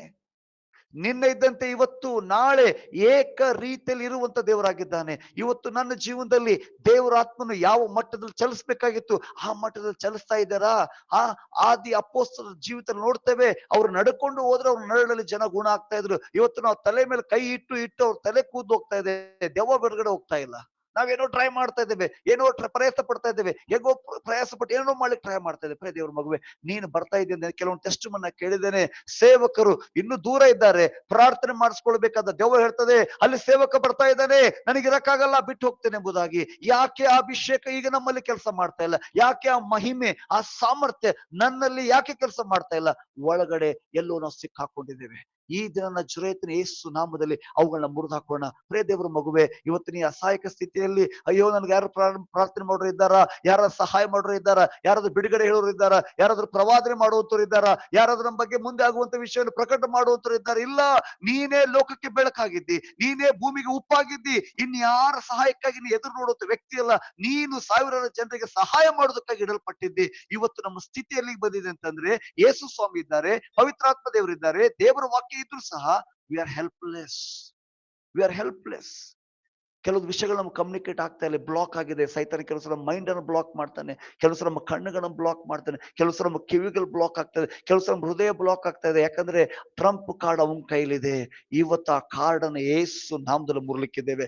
ಪದೇ ಪದೇ ನನ್ನ ಶರೀರದ ಮೇಲೆ ಆಗುವಂತ ದಾಳಿ ಏಸು ನಾಮದಲ್ಲಿ ಇವತ್ತಿಂದ ಆಗುವುದಿಲ್ಲ. ಪದೇ ಪದೇ ನಮ್ಮ ಹಣದ ಮೇಲೆ ಆಗುವಂತ ದಾಳಿ ಏಸು ನಾಮದಲ್ಲಿ ಇವತ್ತಿಂದ ಆಗುವುದಿಲ್ಲ. ಪದೇ ಪದೇ ನನ್ನ ಕುಟುಂಬದ ಮೇಲೆ ಆಗುವಂತ ದಾಳಿ ಏಸು ನಾಮದಲ್ಲಿ ಇವತ್ತಿಂದ ಆಗುವುದಿಲ್ಲ. ಪದೇ ಪದೇ ನಮ್ಮ ಸೇವೆ, ನಮ್ಮ ಕೆಲಸ, ನಮ್ಮ ಬಿಸ್ನೆಸ್ ಮೇಲೆ ಆಗುವಂತ ದಾಳಿ ಏಸು ನಾಮದಲ್ಲಿ ಇವತ್ತಿಂದ ಆಗುವುದಿಲ್ಲ. ಯಾಕಂದ್ರೆ ಇವತ್ತು ಅವನಿಗೆ ಸಂಬಂಧಪಟ್ಟದ್ದು ಏನೆಲ್ಲ ಇದೆ ಅದನ್ನ ಏಸು ನಾಮದಲ್ಲಿ ಕಿತ್ತಿ ಬಿಸಾಕ್ತೇನೆ. ಅದಕ್ಕಾಗಿ ಯೇಸು ಸ್ವಾಮಿ ಹೇಳ್ತಾರೆ, ಈಗ ಇಹಲೋಕಾಧಿಪತಿಯ ಸಮಯ ಬಂದಿದೆ. ಯಾಕಂದ್ರೆ ಆತನಿಗೆ ಸಂಬಂಧಪಟ್ಟದ್ದು ನನ್ನ ಬಳಿ ಯಾವುದೂ ಇಲ್ಲ. ಇವತ್ತು ಆ ಒಂದು ಕೃಪೆ ಕರ್ತ ನಮ್ಮ ಮೇಲೆ ಬಿಡುಗಡೆ ಮಾಡ್ಲಿಕ್ಕೆ ಪ್ರಿಯ ದೇವರ ಮಕ್ಕಳೇ, ಆತನಿಗೆ ಸಂಬಂಧಪಟ್ಟದ್ದು ಏನೆಲ್ಲ ಇದೆ ಅದನ್ನ ಯೇಸು ನಾಮದಲ್ಲಿ ಇವತ್ತು ನಾವು ಕಿತ್ತಿ ಬಿಸಾಕೋಣ. ಎಲ್ಲೆಲ್ಲಿ ಆತ ಮುಚ್ಚಿಕೊಂಡು ಎಲ್ಲೆಲ್ಲಿ ರಹಸ್ಯ ಕೂತ್ಕೊಂಡಿದ್ದಾನೆ, ಇವತ್ತು ಪವಿತ್ರಾತ್ಮ ದೇವರು ನಮ್ಮ ಆತ್ಮಿಕ ಕಣ್ಣುಗಳನ್ನು ತೆರೆ ಮಾಡ್ಲಿ, ನಮ್ಮ ಮನೆ ನೇತ್ರಗಳನ್ನು ತೆರೆ ಮಾಡ್ಲಿ. ಯಾವ ರೀತಿ ಎಲಿಷನಿಗೆ ಮುಂದೆ ಇರುವಂತ ವೈರಿಗಳು ಅವ್ರ ಮನೆಯಲ್ಲಿ ಕೂತ್ಕೊಂಡು ಪ್ಲಾನ್ ಮಾಡ್ತಾ ಇದ್ರೆ ಅವ್ರು ಹೇಳ್ತಾನೆ, ಹೀಗೆ ಪ್ಲಾನ್ ಮಾಡ್ತಾ ಇದ್ದಾರೆ, ಹೀಗೆ ಪ್ಲಾನ್ ಮಾಡ್ತಾರೆ. ಇವತ್ತು ಬಂದು ಸೈತಾನ ನಮ್ಮನ್ನು ಬಂದು ಹಾಳು ಮಾಡಿ ಹೋದ್ರು, ಯಾರು ಮಾಡಿದ್ರು ಏನ್ ಮಾಡಿದ್ರು ಅನ್ನುವಂತ ಅಷ್ಟು ಮಬ್ಬುತನದ ಆತ್ಮ ನಮ್ಮನ್ನು ಹಿಡಿದುಕೊಂಡಿದೆ. ಇವತ್ತು ಇಡೀ ಲೋಕಕ್ಕೆ ಮಾರ್ಗ ತೋರಿಸ್ಬೇಕಾದ ನಾವುಗಳು ದಾರಿ ತಪ್ತಾ ಇದ್ದೇವೆ. ಯಾಕಂದ್ರೆ ನಮಗೆ ರೈಟ್ ಡೈರೆಕ್ಷನ್ ಸಿಗ್ತಾ ಇಲ್ಲ. V are under the ಕರ್ಸ್. ಆ ಶಾಪ ನಮ್ಮ ಕಣ್ಣುಗಳನ್ನ ಮುಚ್ಚಿಬಿಟ್ಟಿದೆ. ಯೇಸು ನಾಮದಲ್ಲಿ ಇವತ್ತು ಅದು ಮುರಿದು ಹಾಕುವಂತ ಸಮಯ ಬಂದಿದೆ. ದೇವರ ಮಕ್ಕಳೇ, ಇವತ್ತು ಈ ಸಮಯವನ್ನ ನಾವಿನ್ ಸ್ವಲ್ಪ ಸಮಯ ನಾವು ಪ್ರಾರ್ಥನೆಯಲ್ಲಿ ಕಳ್ಲಿಕ್ಕಿದ್ದೇವೆ, ಸ್ವಲ್ಪ ಸಮಯ ದೇವರ ಪ್ರಸನ್ನತೆ ಸಮಯ ಕಳ್ಲಿಕ್ಕಿದ್ದೇವೆ. ಹೀಗಾಗಿ ದಯವಿಟ್ಟು ಈ ಟೈಮ್ ಅನ್ನ ಯಾರು ಅಲಕ್ಷ್ಯ ಮಾಡ್ಕೊಳ್ಬೇಡ್ರಿ. ಎಷ್ಟೇ ಕೆಲಸದಲ್ಲಿ ಬ್ಯುಸಿ ಆಗಿರ್ಬೋದು, ಟೇಕ್ ಯುವರ್ ಓನ್ ಟೈಮ್. ಇದು ನಿನ್ನ ಸಮಯ. ಈ 10 ನಿಮಿಷ ಸಮಯ ನಿನ್ನ ಮುಂದಿನ 10 ವರ್ಷದ ಭವಿಷ್ಯತ್ತನ್ನ ನಿರ್ಧಾರ ಮಾಡುವಂತ ಸಮಯವಾಗಿದೆ. ಈ ಸಮಯ ನಿನ್ನ ಮುಂದಿನ ಡೆಸ್ಟಿನಿ ರೀಚ್ ಮಾಡ್ಲಿಕ್ಕೆ ಬೇಕಾದ ಕೃಪೆಯನ್ನ ಬಿಡುಗಡೆ ಮಾಡುವಂತ ಸಮಯ ಇದಾಗಿದೆ. ಯಾರು ಅತ್ತೈತ್ರ ನೋಡ್ಬೇಡ್ರಿ, ಯಾರು ಅತ್ತೈತ್ರ ನೋಡ್ಬೇಡ್ರಿ. ಓ ರಿಕಾ ರಾಬ ಶಕಟೇ ರಾಬ ಲೇಖೆ ಮಾಕತೂರು ಲೇಮಾ ರಾಬ ರಾಬ ಇವುಗಳನ್ನ ಗ್ರಹಿಸಿಕೊಳ್ಳದಂತೆ ಅಥವಾ ಇದನ್ನ ತಿಳಿದುಕೊಳ್ಳದಂತೆ ಏನೆಲ್ಲ ಬ್ಲಾಕೇಜ್ ಇದ್ದಾವೆ ಅವುಗಳನ್ನ ಯೇಸು ನಾಮದಲ್ಲಿ ಮುರಿತೇವೆ ಸ್ವಾಮಿ. ಇದನ್ನ ನೆಗೆಟಿವ್ ಆಗಿ ವಿಚಾರ ಮಾಡುವಂತೆ ಅಥವಾ ಇದನ್ನ ಅಲಕ್ಷ್ಯ ಮಾಡಿ ಬಿಡುವಂತೆ, ಇದನ್ನ ಓವರ್ಲುಕ್ ಮಾಡುವಂತ ಸ್ಪಿರಿಟ್ ಅನ್ನ ಯೇಸು ನಾಮದಲ್ಲಿ ಗದರಿಸ್ತಾರೆ ಈ ಸಮಯದಲ್ಲಿ. Thank you Jesus, hallelujah, thank you lord. ದೇವರಾತ್ಮನೆ, ಓ ರಬಾ ಸಕಟ ರಬಾ ಸೆಕೆಟೆ ರಿಬಾ ರಕಟೆಲಿಮಾ ರೂಡಾ ರಮ ರಿಡಾ ರಕಟೋಟೋ ರೇಕೆಟೆ ರಿಬಾ. ಕರ್ತನೆ, ಎಷ್ಟೋ ನನ್ನ ಸೇವಕರು ಸ್ವಾಮಿ, ನನ್ನ ಅಣ್ಣಂದ್ರಪ್ಪ, ನಮ್ಮ ಅಕ್ಕಂದ್ರು ಸ್ವಾಮಿ, ನಮ್ಮ ಹಿರಿಯರು ಸ್ವಾಮಿ ಬಿದ್ದು ಕರ್ತನೆ ಆ ಶಾಪಕ್ಕೆ ಒಳಗಾಗಿ ಅವಮಾನದಲ್ಲಿದ್ದಾರಪ್ಪ. ಜನರಿಗೆ ಮುಖ ತೋರಿಸ್ತಂತೆ ಇದ್ದಾರೆ ಸ್ವಾಮಿ, ತಲೆ ಎತ್ತಿ ನಡೆಯದಂತವನು ಮಾಡಿದಾನಪ್ಪ. ಅವು ಎಲ್ಲಗಳನ್ನ ಯೇಸು ನಾಮದಲ್ಲಿ ಇವತ್ತು ಮುರಿದು ಹಾಕ್ಲಿಕ್ಕಿದ್ದೇವೆ. ನನ್ನ ಮೂಲಕವಾಗಿ ಹೊಸ ಅಧ್ಯಾಯ ಪ್ರಾರಂಭವಾಗ್ಲಿ ಸ್ವಾಮಿ. ಕರ್ತನ ವಾಕ್ಯ ಹೇಳ್ತದೆ, ಎಡಗಡೆಯಲ್ಲಿ 1000 ಜನ, ಬಲಗಡೆ 10,000 ಸತ್ತು ಬಿದ್ದು ನನಗೆ ತಟ್ಟುವುದಿಲ್ಲ ಎಂಬುದಾಗಿ. ಇವತ್ತು ಯಾರ ಜೀವನದಲ್ಲಿ ಏನ್ ನಡೆದಿದೆ ನನಗೆ ಗೊತ್ತಿಲ್ಲ. ಅದನ್ನ ಜೊತೆ ಯೇಸು ನಾಮದ ನನ್ನ ಜೀವಿತದಲ್ಲಿ ದೇವರ ವಾಕ್ಯದಲ್ಲಿ ಬರೆಯಲ್ಪಟ್ಟಂತ ಸಂಗತಿಗಳು ನಡೀತದೆ ಸ್ವಾಮಿ. ಹಾಲೆಲೂಯಾ. ನಾವು ಅನೇಕ ವಿಷಯ ಕೇಳಿರ್ಬೋದಪ್ಪ, ಅದು ನನ್ನ ಜೀವನದಲ್ಲಿ ದೇವರು ಮಾಡುವಂತ ಕಾರ್ಯ ಜನ ನೋಡ್ಲಿಕ್ಕಿದ್ದಾರೆ ಸ್ವಾಮಿ. ಅಂತ ಒಂದು ಮಹಿಮೆ ಉಳ್ಳಂತ ಒಂದು ಕೃಪೆ ಉಳ್ಳಂತ ಜೀವಿತ ಕೊಟ್ಟಿದ್ದಿ, ಅದಕ್ಕಾಗಿ ನಿನಗೆ ಸ್ತೋತ್ರ ಸಲ್ಲಿಸ್ತೇವೆ. ಪವಿತ್ರಾತ್ಮ ದೇವರು ದಯವಿಟ್ಟು ನಮ್ಮೆಲ್ಲರಿಗೂ ಸಹಾಯ ಮಾಡು, ದಯವಿಟ್ಟು ನಮ್ಮೆಲ್ಲರಿಗೂ ಸಹಾಯ ಮಾಡಪ್ಪ. ಓ thank you Jesus, thank you Jesus. ಏನ್ ಹೆರಿಡಿಟಿ, ಏನೆಲ್ಲ ತಲೆಮಾರುಗಳಿಂದ ಕರ್ತನೆ ನನ್ನ ಒಳಗಡೆ ಆ ಸ್ವಭಾವಗಳು, ಆ ಶಾಪಗಳು, ಆ ವ್ಯಭಿಚಾರದ ಆತ್ಮವಾಗಿರ್ಬೋದು, ಶರೀರ ಆತ್ಮ ಆಗಿರ್ಬೋದು, ಕಣ್ಣಿನಾಸೆ, ಬದುಕು ಬಾಳಿನ ಡಂಬವಾಗಿರ್ಬೋದು, ಕಾಯಿಲೆಗಳಾಗಿರ್ಬೋದು, ಸಾಲದ ಜೀವನ ಆಗಿರ್ಬೋದು, ಸುಳ್ಳು ಹೇಳುವಂತ ಜೀವನ ಆಗಿರ್ಬೋದು, ಅಥವಾ ಕುಟುಂಬ ಮುರಿದು ಹೋಗುವಂತ ಜೀವನವಾಗಿರೋದು. ಜನರು ಮಾತಾಡ್ತಿರ್ಬೋದು, ಇವ್ರ ಕುಟುಂಬದಲ್ಲಿ ಯಾರು ಕುಟುಂಬ ಉದ್ಧಾರ ಆಗ್ಲಿಲ್ಲ, ಇವರ ಮನೆತನದಲ್ಲಿ ಎಲ್ಲರ ಹಣದಲ್ಲಿ ದಿವಾಲಿ ಎದ್ದು ಹೋದ್ರು ಎಂಬುದಾಗಿ, ಇವರ ಮನೆತನದಲ್ಲಿ ಎಲ್ಲರೂ ಹುಚ್ಚರಿದ್ದಾರೆ ಎಂಬುದಾಗಿ ಹೇಳಿರ್ಬೋದು, ಇವರ ಮನೆತನದಲ್ಲಿ ಯಾರು ಉದ್ಧಾರ ಆಗದು ನಾನು ಒಳ್ಳೆ ಎಂಬುದಾಗಿ ಮಾತ್ರ. ಆ ಎಲ್ಲ ಮಾತುಗಳನ್ನ ನಜರೇತಿನ ಯೇಸು ನಾಮದಲ್ಲಿ ಮುರಿತೇನೆ. ಆ ಎಲ್ಲ ಶಾಪಗಳನ್ನ ಯೇಸು ನಾಮದಲ್ಲಿ ಮುರಿದು ಇವತ್ತಿಂದ ನನ್ನ ಮೂಲಕವಾಗಿ ಹೊಸ ಅಧ್ಯಾಯ ಪ್ರಾರಂಭವಾಗ್ಲಿಕ್ಕಿದೆ ಸ್ವಾಮಿ. ಹೊಸ ಮಹಿಮೆ ಎದ್ದೇಳಲಿಕ್ಕಿದೆ ಸ್ವಾಮಿ. ಹೊಸ ಚಿಗುರ್ಲಿಕ್ಕಿದೆ ಯೇಸು ನಾಮದಲ್ಲಿ. ಆರೋನನ ಕೋಲುಗಳು ಮತ್ತೆ ಚಿಗುರ್ಲಿಕ್ಕಿದೆ ಯೇಸು ನಾಮದಲ್ಲಿ. ಶಕತರಬ ರೇಕೆಟೆರಿ ಬಾಬಾ. Hallelujah, hallelujah, hallelujah. Thank you Jesus. ವಂದನೆ, ವಂದನೆ, ವಂದನೆ, ವಂದನೆ, ವಂದನೆ. ನಿಮ್ಗೆ ಒಂದ್ ವೇಳೆ ಕೆಲವೊಬ್ಬರಿಗೆ ಪ್ರಾರ್ಥನೆ ಮಾಡುವಾಗ ಕೆಲವೊಂದು ಚಿತ್ರಗಳು ನಿಮಗೆ ನೆನಪು ಬರ್ತಾ ಇರ್ಬೋದು. ಕೆಲವೊಂದ್ಸರಿ ಯಾರೋ ಮಾತಾಡಿದ ಮಾತುಗಳು ನಿಮ್ಮ ಜೀವನದಲ್ಲಿ ನಡೆದಂತ ರಿಪೀಟ್ ಆಗಿ ನಡೆದಂತ ಸನ್ನಿವೇಶಗಳು ದೇವರಾತ್ಮ ನಿಮ್ಗೆ ನೆನಪು ತರ್ತಾ ಇದ್ರೆ ಯೇಸು ನಾಮದಲ್ಲಿ ಇವತ್ತು ಅದನ್ನು ಮುರಿದು ಹಾಕ್ರಿ. ಇವತ್ತು ನಿನ್ನ ಬಿಡುಗಡೆ ದಿನ, ಇವತ್ತು ನಿನ್ನ ಜಯದ ದಿನ, ಇವತ್ತು ನಿನ್ನ ಆಶೀರ್ವಾದ ದಿನ. ಹಲ್ಲೆಲೂಯ. ಎಷ್ಟೋ ಜನರು ಪ್ರಾರ್ಥನೆ ಮಾಡ್ಬೇಕೆಂಬುದಾಗಿದ್ರಿ, ಆದ್ರೆ ಪ್ರಾರ್ಥನೆ ಮಾಡಕ್ಕಾಗಲ್ಲ. ಬೈಬಲ್ ಓದ್ಬೇಕೆಂಬುದಾಗಿರ್ತೀರಿ, ಬೈಬಲ್ ಓದಕ್ಕಾಗಲ್ಲ. ಫಾಸ್ಟಿಂಗ್ ಮಾಡ್ಬೇಕೆಂಬುದಾಗಿದ್ರಿ, ಫಾಸ್ಟಿಂಗ್ ಮಾಡಕ್ಕಾಗಲ್ಲ. ಅದು ವೈರಿ ತನ್ನ ಕಟ್ಟುಗಳನ್ನು ನಮ್ಮ ಕಟ್ಟಿ ಹಾಕಿದ್ದಾನೆ. ನಜರೇತಿನ ಯೇಸು ನಾಮದಲ್ಲಿ ಆ ಭಕ್ತಿಹೀನತೆ ಶಾಪವನ್ನು ಮುರಿದಾಗ್ತಾನೆ ಯೇಸು ನಾಮದಲ್ಲಿ ಸ್ವಾಮಿ. ರಾಟಾಮಿ ಕತಲಬ ಸೆಕಿಟೆಲೆಬ ರೋಟೋಕೋಟೋಟೋಟೋ ರಿಕೆಟೆರಿ ಬಾಬಾ. ಹಾಲೆಲೂಯ. ಇವತ್ತಿಂದ ಹಣ ನಮ್ಮ ಕೈಯಲ್ಲಿ ನಿಂತ್ಕೊಳ್ಳಿಕ್ಕಿದೆ. ಎಲ್ಲ ದಿವಾಳಿ ದುರಾತ್ಮವನ್ನ ಯೇಸು ನಾಮದಲ್ಲಿ ಮುರಿತೇವೆ ಸ್ವಾಮಿ. ಆ ಶಾಪವನ್ನು ಮುರಿತೇನಪ್ಪ.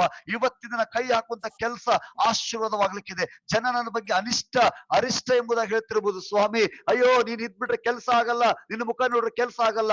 ಆ ಶಾಪವನ್ನ ನನ್ನ ಮೇಲೆ ಯೇಸು ನಾಮದಲ್ಲಿ ಮುರಿತೇನೆ. ಇವತ್ತಿಂದ ನನ್ನ ಕೈ ಶುಭವಾಗ್ಲಿಕ್ಕಿದೆ, ನನ್ನ ಮುಖ ಶುಭವಾಗ್ಲಿಕ್ಕಿದೆ. ಯಾಕಂದ್ರೆ ನನ್ನ ಒಳಗಡೆ ಯೇಸು ಸ್ವಾಮಿ ಇದ್ದಾರೆ, ನನ್ನ ಒಳಗಡೆ ಯೇಸು ಸ್ವಾಮಿ ರಕ್ತ ಇದೆ. ಶಕಟಲಬ ರೇಕೆಟೆ ರೇಕೆಟೆ ರೇಬಾ ಕಥೋ ರೋಬೋ ರೇಬಾ ರೇಬಾ ರೇಬಾ ರೇಬಾ. ನಮ್ಮ ಮೇಲೆ ಇರ್ಬೋದು ಕೈ ಹಚ್ಚಿದ ಕೆಲಸ ಅರ್ಧ ಮೂರ್ತ ಮಾಡ್ತಾರೆ. ಅರ್ಧ ಮೂರ್ತ ಶಾಪವನ್ನು ಮುರಿತಾರೆ ಯೇಸು ನಾಮದಲ್ಲಿ ಸ್ವಾಮಿ. ಇವತ್ತಿಂದ ನಾನು ಕೈ ಹಚ್ಚುವಂತ ಕೆಲಸ ಸಫಲವಾಗ್ಲಿಕ್ಕಿದೆ. ನಾನು ಮುಟ್ಟಬೇಕಾದ ಗುರಿಯನ್ನ ಮುಟ್ಲಿಕ್ಕಿದ್ದೇನೆ, ಸಾಧಿಸಬೇಕಾದ ಕಾರ್ಯಗಳನ್ನ ಸಾಧಿಸ್ಲಿಕ್ಕಿದ್ದೇನೆ ಸ್ವಾಮಿ. ಓ ರಬ ಸಕಟ ರಬ ಶಕಟಲಮ ಕಿಟಿರಿಬ ರಂಧ್ರ ಕೋಕೆ ಲೆಮ ರಿಬಿಟ ರಬಟ ರೆಕೆಟೆ ಲೆಬ ರುಟೋ ರೋಬೋ ಸೆಕಿಟೆರಿಬ ಶಂದ ಲಮೆ ಲೆಬೆ ಲೆಬೆ ರೆಬೆ ರೆಬೆ ರೆಬೆ ರೆಬೆ ರೆಬೆ ರೆಬೆ. Hallelujah, hallelujah. ಎಲ್ಲ ಮರಣದ ಭಯದ ಆತ್ಮವನ್ನು ಯೇಸು ನಾಮದಲ್ಲಿ ಗದರಿಸ್ತಾರೆ ಈ ಸಮಯದಲ್ಲಿ. ಓ, ನನ್ನನ್ನು ಬಲಪಡಿಸುವ ತಿಳಿದುಕೊಂಡು ಎಲ್ಲವನ್ನ ಮಾಡ್ಲಿಕ್ಕೆ ನಾವು ಶಕ್ತರಾಗಿದ್ದೇವೆ. ಜೋಲು ಬಿದ್ದ ಕೈಗಳು, ನಡುಗುವ ಕಾಲುಗಳು ಯೇಸು ನಾಮದಲ್ಲಿ ಬಲಗೊಳ್ಳಿ ಈ ಸಮಯದಲ್ಲಿ ಸ್ವಾಮಿ. Thank you Jesus, thank you Jesus, thank you Jesus. ಎಲ್ಲ ತಲೆಮಾರುಗಳ ಶಾಪಗಳು ಸ್ವಾಮಿ ನನ್ನ ಒಳಗಡೆ ಎಲ್ಲೆಲ್ಲಿ ರಿವೀಲ್ ಆಗ್ತಾ ಇದೆ ಸ್ವಾಮಿ. ನನ್ನ ಕಣ್ಣು ಎಷ್ಟು ಒಳ್ಳೇದು ನೋಡ್ಬೇಕಂದ್ರೆ ಆಗ್ತಾ ಇಲ್ಲಪ್ಪ. ನನ್ನ ತಲೆಮಾರಲ್ಲಿ ಯಾರಾದ್ರೂ ಅಂತವ್ರಿದ್ರೆ ಸ್ವಾಮಿ, ಇವತ್ತು ಅದಕ್ಕೆ ಸಂಬಂಧಪಟ್ಟ ಶಾಪವನ್ನು ಮುರಿದಾಕ್ತೇನಪ್ಪ. ನನ್ನ ಕಣ್ಣು ಶುದ್ಧವನ್ನು ನೋಡ್ಲಿಕ್ಕೆ ಸಾಧ್ಯ, ನನ್ನ ಕಣ್ಣು ಒಳ್ಳೇದನ್ನು ನೋಡ್ಲಿಕ್ಕೆ ಸಾಧ್ಯ, ನನ್ನ ಮನಸ್ಸು ಒಳ್ಳೇದನ್ನು ವಿವೇಚಿಸ್ಲಿಕ್ಕೆ ಸಾಧ್ಯ, ನನ್ನ ಕಿವಿಗಳು ಒಳ್ಳೇದನ್ನು ಕೇಳಲಿಕ್ಕೆ ಸಾಧ್ಯ. ಇವತ್ತಿಂದ ನನ್ನ ಬಾಯಿ ಜೀವವನ್ನು ಮಾತಾಡ್ತದೆ ಯೇಸು ನಾಮದಲ್ಲಿ. Thank you, Lord. Amen, amen, Thank you, amen, Jesus. amen. Hallelujah. Pastor, 20 or 30 minutes to take the more time. Yeah. Thank you. 20 to 30 ಒಬ್ಬ minutes. ಸಹೋದರ ನನಗೆ ಹೇಳ್ತಾ ಇದ್ರು, ಒಂದ್ ಸಹೋದರಿಗೆ ಮಾತಾಡ್ತಾ ಇದ್ದೆ ನಾನು. ಮಾತಾಡುವಾಗ ಅವ್ರು ಹೇಳ್ತಾ ಇದ್ರು, ನಾನು ಯಾರನ್ನಾದ್ರೂ ನೋಡಿದ್ರೆ ದಯವಿಟ್ಟು ಯಾರು ಅಫೆಂಡ್ ಆಗ್ಬಾರ್ದು ನನ್ನ ಮಾತುಗಳಿಂದ. ನೀವು ಸ್ಪಿರಿಚುವಲ್ ರೆಲ್ಲಮ್ ಅಲ್ಲಿ ಇದ್ದುಕೊಂಡು ಇದನ್ನು ಕೇಳಿಸ್ಕೊಳ್ಬೇಕು, ಆತ್ಮಿಕ ಭಾವದರ ಕೇಳಿಸ್ಕೊಳ್ಬೇಕು. ಹೆಣ್ಣು ಗಂಡು ಎಂಬುವಂತ ಭಾವನೆಯಲ್ಲಿ ನೀವು ಕೇಳಿಸ್ಕೊಳ್ಬಾರ್ದು, ಆತ್ಮಗಳಾಗಿ ನೀವು ಕೇಳಿಸ್ಕೊಳ್ಬೇಕು. ಯಾರು ಅಫೆಂಡ್ ಆಗ್ಬಾರ್ದು, ಯಾರು ಮುಜುಗರ ಕೊಡಕ್ಕಾಗ್ಬಾರ್ದು. ಆ ವ್ಯಕ್ತಿ ನನಗೆ ಹೇಳ್ತಾ ಇದ್ದ, ಆ ಸಹೋದರ, ನನಗೆ ಹಿಂಗ್ ಯಾರಾದ್ರೂ ಒಂದು ಸ್ತ್ರೀಯನ್ನು ನೋಡಿದ್ರೆ ಅವ್ರ ಮೈ ಮೇಲೆ ಬಟ್ಟೆನೇ ಕಾಣಲ್ಲ, ನನ್ನ ಕಣ್ಣು ಹಂಗಿದಾವೆ, ನನಗೆ ಬಟ್ಟೆನೇ ಕಾಣಲ್ಲ. ನಾನು ಅವಾಗ ಅನ್ಕೊಂಡೆ, ಒಬ್ಬ ವ್ಯಕ್ತಿಯನ್ನ ಒಂದು ಶಾಪದಲ್ಲಿ, ಒಂದು ಪಾಪದಲ್ಲಿ ಒಂದು ವ್ಯಕ್ತಿ ಎಕ್ಸ್ಟ್ರೀಮ್ ಲೆವೆಲ್ ಒಯ್ದ್ರೆ ಯಾವ ಮಟ್ಟದಲ್ಲಿ ಒಂದು ದೃಷ್ಟಿ ಹಾಳಾಗ್ಬೋದು ಎಂಬುದಾಗಿ. ಅವಾಗ ನಾನು ಥಿಂಕ್ ಮಾಡಿದೆ, ಒಂದು ವೇಳೆ ದೇವರ ಮಹಿಮೆ ಉಳ್ಳಂತ ಕಣ್ಣುಗಳು ನನ್ನ ಕಣ್ಣ ಮೇಲೆ ದೇವರ ಅಭಿಷೇಕ ಬಂದ್ರೆ, ದೇವರ ಪ್ರಸನ್ನತೆ ಬಂದ್ರೆ, ಬೆತ್ತಲೆ ಇರುವಂತ ವ್ಯಕ್ತಿಯನ್ನು ನೋಡಿದ್ರೆ ನನ್ನ ಒಳಗಡೆ ಅದ್ರ ಬಗ್ಗೆ ಯಾವುದೇ ಕೆಟ್ಟ ಸಂಗತಿಗಳು ಬರ್ಲಿಕ್ಕೆ ಸಾಧ್ಯ ಇಲ್ಲ. ಯಾಕಂದ್ರೆ ದೇವರ ಮಹಿಮೆ ನಮ್ಮನ್ನ ಆವರಿಸಿಕೊಳ್ಳುವಂತದ್ದಾಗಿದೆ. ಇವತ್ತು ಪ್ರಿಯ ದೇವರ ಮಕ್ಕಳೇ, ಇವತ್ತು ಯಾಕೆ ಈ ಲೋಕದಲ್ಲಿ ಇಂಥ ಒಂದು ಹೊಲಸಾದ ಕಾರ್ಯಗಳು ನಡೀತಾ ಇದ್ದಾವೆ? ಯಾಕಂದ್ರೆ ಅದು ತಲೆ ಮಾರುಗಳ ಶಾಪಗಳು ಅವರನ್ನು ಕಟ್ಟಿ ಹಾಕ್ತಾ ಇದೆ. This is one reason. ಇದು ಒಂದು ಕಾರಣ. ಈ ರೀತಿಯಾಗಿ ಶಾಪಗಳು ನಮ್ಮನ್ನು ಫಾಲೋ ಮಾಡ್ತಾ ಇರ್ತವೆ. ಇವತ್ತು ಜಸ್ಟ್ ಇದು ನೋಟಿಸ್ ಮಾಡ್ರಿ ಪ್ರಿಯ ಮಕ್ಕಳೇ, ಇದು ತುಂಬಾ ದೊಡ್ಡ ಸಬ್ಜೆಕ್ಟ್. ಆದ್ರೆ ನನಗೆ ನೀವು ಅಲ್ಲಿ ಆನ್ಲೈನ್ ಅಲ್ಲಿ ಇರೋದ್ರಿಂದ ಕೆಲವೊಂದು ವಿಷಯಗಳನ್ನ ಪ್ರಾಕ್ಟಿಕಲ್ ಮಾಡಿ ಆ ಸಮಯದಲ್ಲಿ ಬ್ರೇಕ್ ಮಾಡಿ ಅವುಗಳನ್ನ ಪ್ರೇಯರ್ ಮಾಡ್ಬೇಕು. ಹಾಗಾಗಿ ನಾನು ಎಲ್ಲ ಶಾರ್ಟ್ ಕಟ್ ಅಲ್ಲಿ ಹೇಳಿಕ್ಕೆ ನಿಮ್ಮನ್ನ ಪ್ರಯಾಸ ಪಡ್ತಾ ಇದ್ದೇನೆ. ಇನ್ನು ಈ ಒಂದು ಶಾಪ ಒಂದು ವ್ಯಕ್ತಿನ ಯಾವ ಮಟ್ಟಕ್ಕೆ ನಡೆಸ್ತದೆ ಅಂತಂದ್ರೆ, ಆ ಟೈಮಲ್ಲಿ ನಿಮ್ಮ ದೇವರ ವಾಕ್ಯ ನೆನಪಿಗೆ ಬರಲ್ಲ, ದೇವರ ಸೇವಕರ ನಿಮ್ಗೆ ನೆನಪಿಗೆ ಬರಲ್ಲ, ನಿಮ್ಮ ಮೇಲೆ ಏನೋ ಅಭಿಷೇಕ ಇದೆ, ನೀವು ಯಾವ ಸೇವೆ ಕರೆಯಲ್ಪಟ್ಟಿದ್ರಿ, ಇದು ಯಾವುದು ನಿಮ್ಮ ಕಣ್ಣಿಗೆ ಕಾಣಲ್ಲ. ನಿಮಗೆ ಹೆಂಡತಿ ನೆನಪರಲ್ಲ, ಗಂಡ ನೆನಪಿಗೆ ಬರಲ್ಲ. ನೋಡಿ, ಇವತ್ತು ಎಷ್ಟೋ ಟಿವಿಯಲ್ಲಿ ನೋಡ್ತಿರಲ್ಲ, ಹೆಂಡತಿ ಇರುವಾಗಲೇ ಗಂಡ ಬಿಟ್ಟು ಇನ್ನೊಬ್ರು ಮದುವೆ ಆಗುವಂಥದ್ದು, ಗಂಡ ಇರುವಾಗಲೇ ಹೆಂಡತಿ ಇನ್ನೊಂದು ಮದುವೆ ಆಗುವಂಥದ್ದು, ಮಕ್ಕಳನ್ನ ಬಿಟ್ಟು ಮದುವೆ ಆಗುವಂಥದ್ದು. ನೀವು ಅನ್ಕೊಳ್ಬಹುದು ಶರೀರ ಆಸೆ ಅಲ್ರಿ, ಅದು ಪಾಪ ಅಲ್ಲ, ದಟ್ ಇಸ್ ಕರ್ಸ್. ನಮ್ಗೆ ಅರ್ಥ ಆಗ್ತಾ ಇಲ್ಲ. ನಾವೇನ್ ತಿಳ್ಕೊಂಡಿದ್ದೇವೆ, ಎಷ್ಟು ಶರೀರ ಆಸೆ ಇದೆ ಅವ್ರಿಗೆ. ಇಲ್ಲ, ಶರೀರ ಆಸೆ ಎಷ್ಟಿದೆ ರೀ, ಎಷ್ಟಿದೆ ಶರೀರ ಆಸೆ. ಶರೀರ ಆಸೆ ತುಂಬಾ ದೊಡ್ಡದಲ್ಲ, ಶಾಪ ತುಂಬಾ ದೊಡ್ಡದು. ಅದು ನಮ್ಮನ್ನು ಕಂಪ್ಲೀಟ್, ಇಷ್ಟು ಕ್ರೂರವಾಗಿದೆ ಶಾಪ ಅಂದ್ರೆ, ನಮ್ಮನ್ನು ತುಂಬಾ ಚೀಪ್ ಆಗಿ ಮಾಡ್ಬಿಡ್ತದೆ. ಇಷ್ಟು ಕ್ರೂರವಾಗಿದೆ ಶಾಪ ಅಂತಂದ್ರೆ ನಮ್ಮ ತುಂಬಾ ಚೀಪ್ ಆಗಿ ಮಾಡ್ತದೆ. ನಮ್ಮ ತುಂಬಾ ಕೆಳ ಮಟ್ಟಕ್ಕೆ ತೆಗೆದುಕೊಂಡ್ಬರ್ತದೆ. ಶಾಪ ಎಷ್ಟು ಚೀಪ್ ಇದೆ, ಎಷ್ಟು ಕ್ರೂರವಾಗಿದೆ ಅಂತಂದ್ರೆ ನಮ್ಮ ದೃಷ್ಟಿಯಲ್ಲೇ ಬೀಳುವಂತೆ ಮಾಡ್ತದೆ. ಪ್ರಿಯ ದೇವರ ಮಕ್ಕಳೇ, ಇಂಥ ಎಲ್ಲ ಕಾರ್ಯಗಳನ್ನ ನಾವು ಹೊರಗಡೆ ಕಿತ್ತಾಕ್ಬೇಕಾಗಿದೆ. ಇವುಗಳನ್ನ ನೋಟಿಸ್ ಮಾಡ್ಬೇಕಾಗಿದೆ. ಇದು ಒಂದು ಕಾರಣ. ಇನ್ನೊಂದೆರಡು ಕಾರಣ ಇದೆ, ತುಂಬಾ ಎಕ್ಸ್ಪ್ಲೇನ್ ಮಾಡಲ್ಲ. ನಂಗೆ ಇನ್ನೊಂದು 10 ನಿಮಿಷ ತಗೋ ಅಂತ ಹೇಳಿದಕ್ಕೆ ನಾನು ಮಾತಾಡ್ತಾ ಇದ್ದೇನೆ. ನಂತರ ಅವುಗಳನ್ನ ಬ್ರೇಕ್ ಮಾಡ್ಲಿಕ್ಕಿದ್ದೇವೆ. ಇದು ಶಾರೀರಿಕವಾಗಿ ನಮ್ಮ ಒಳಗಡೆ ಅವರ ಸ್ವಭಾವದಿಂದ, ಅವರ ಗುಣದಿಂದ ಬರುವಂತ ಕಾರ್ಯಗಳು. ನೆಕ್ಸ್ಟ್ ಒಂದು ಬರುವಂಥದ್ದು ಯಾವುದಂತಂದ್ರೆ ದೇವರ ವಾಕ್ಯಕ್ಕೆ ವಿರೋಧವಾಗಿ ನಡೆದುಕೊಳ್ಳುವುದರಿಂದ, ದೇವರ ವಾಕ್ಯಕ್ಕೆ ವಿಧೇಯರಾಗದೇ ಇರುವುದರಿಂದ ನಮ್ಮ ಮೇಲೆ ಶಾಪಗಳು ಬರ್ತವೆ.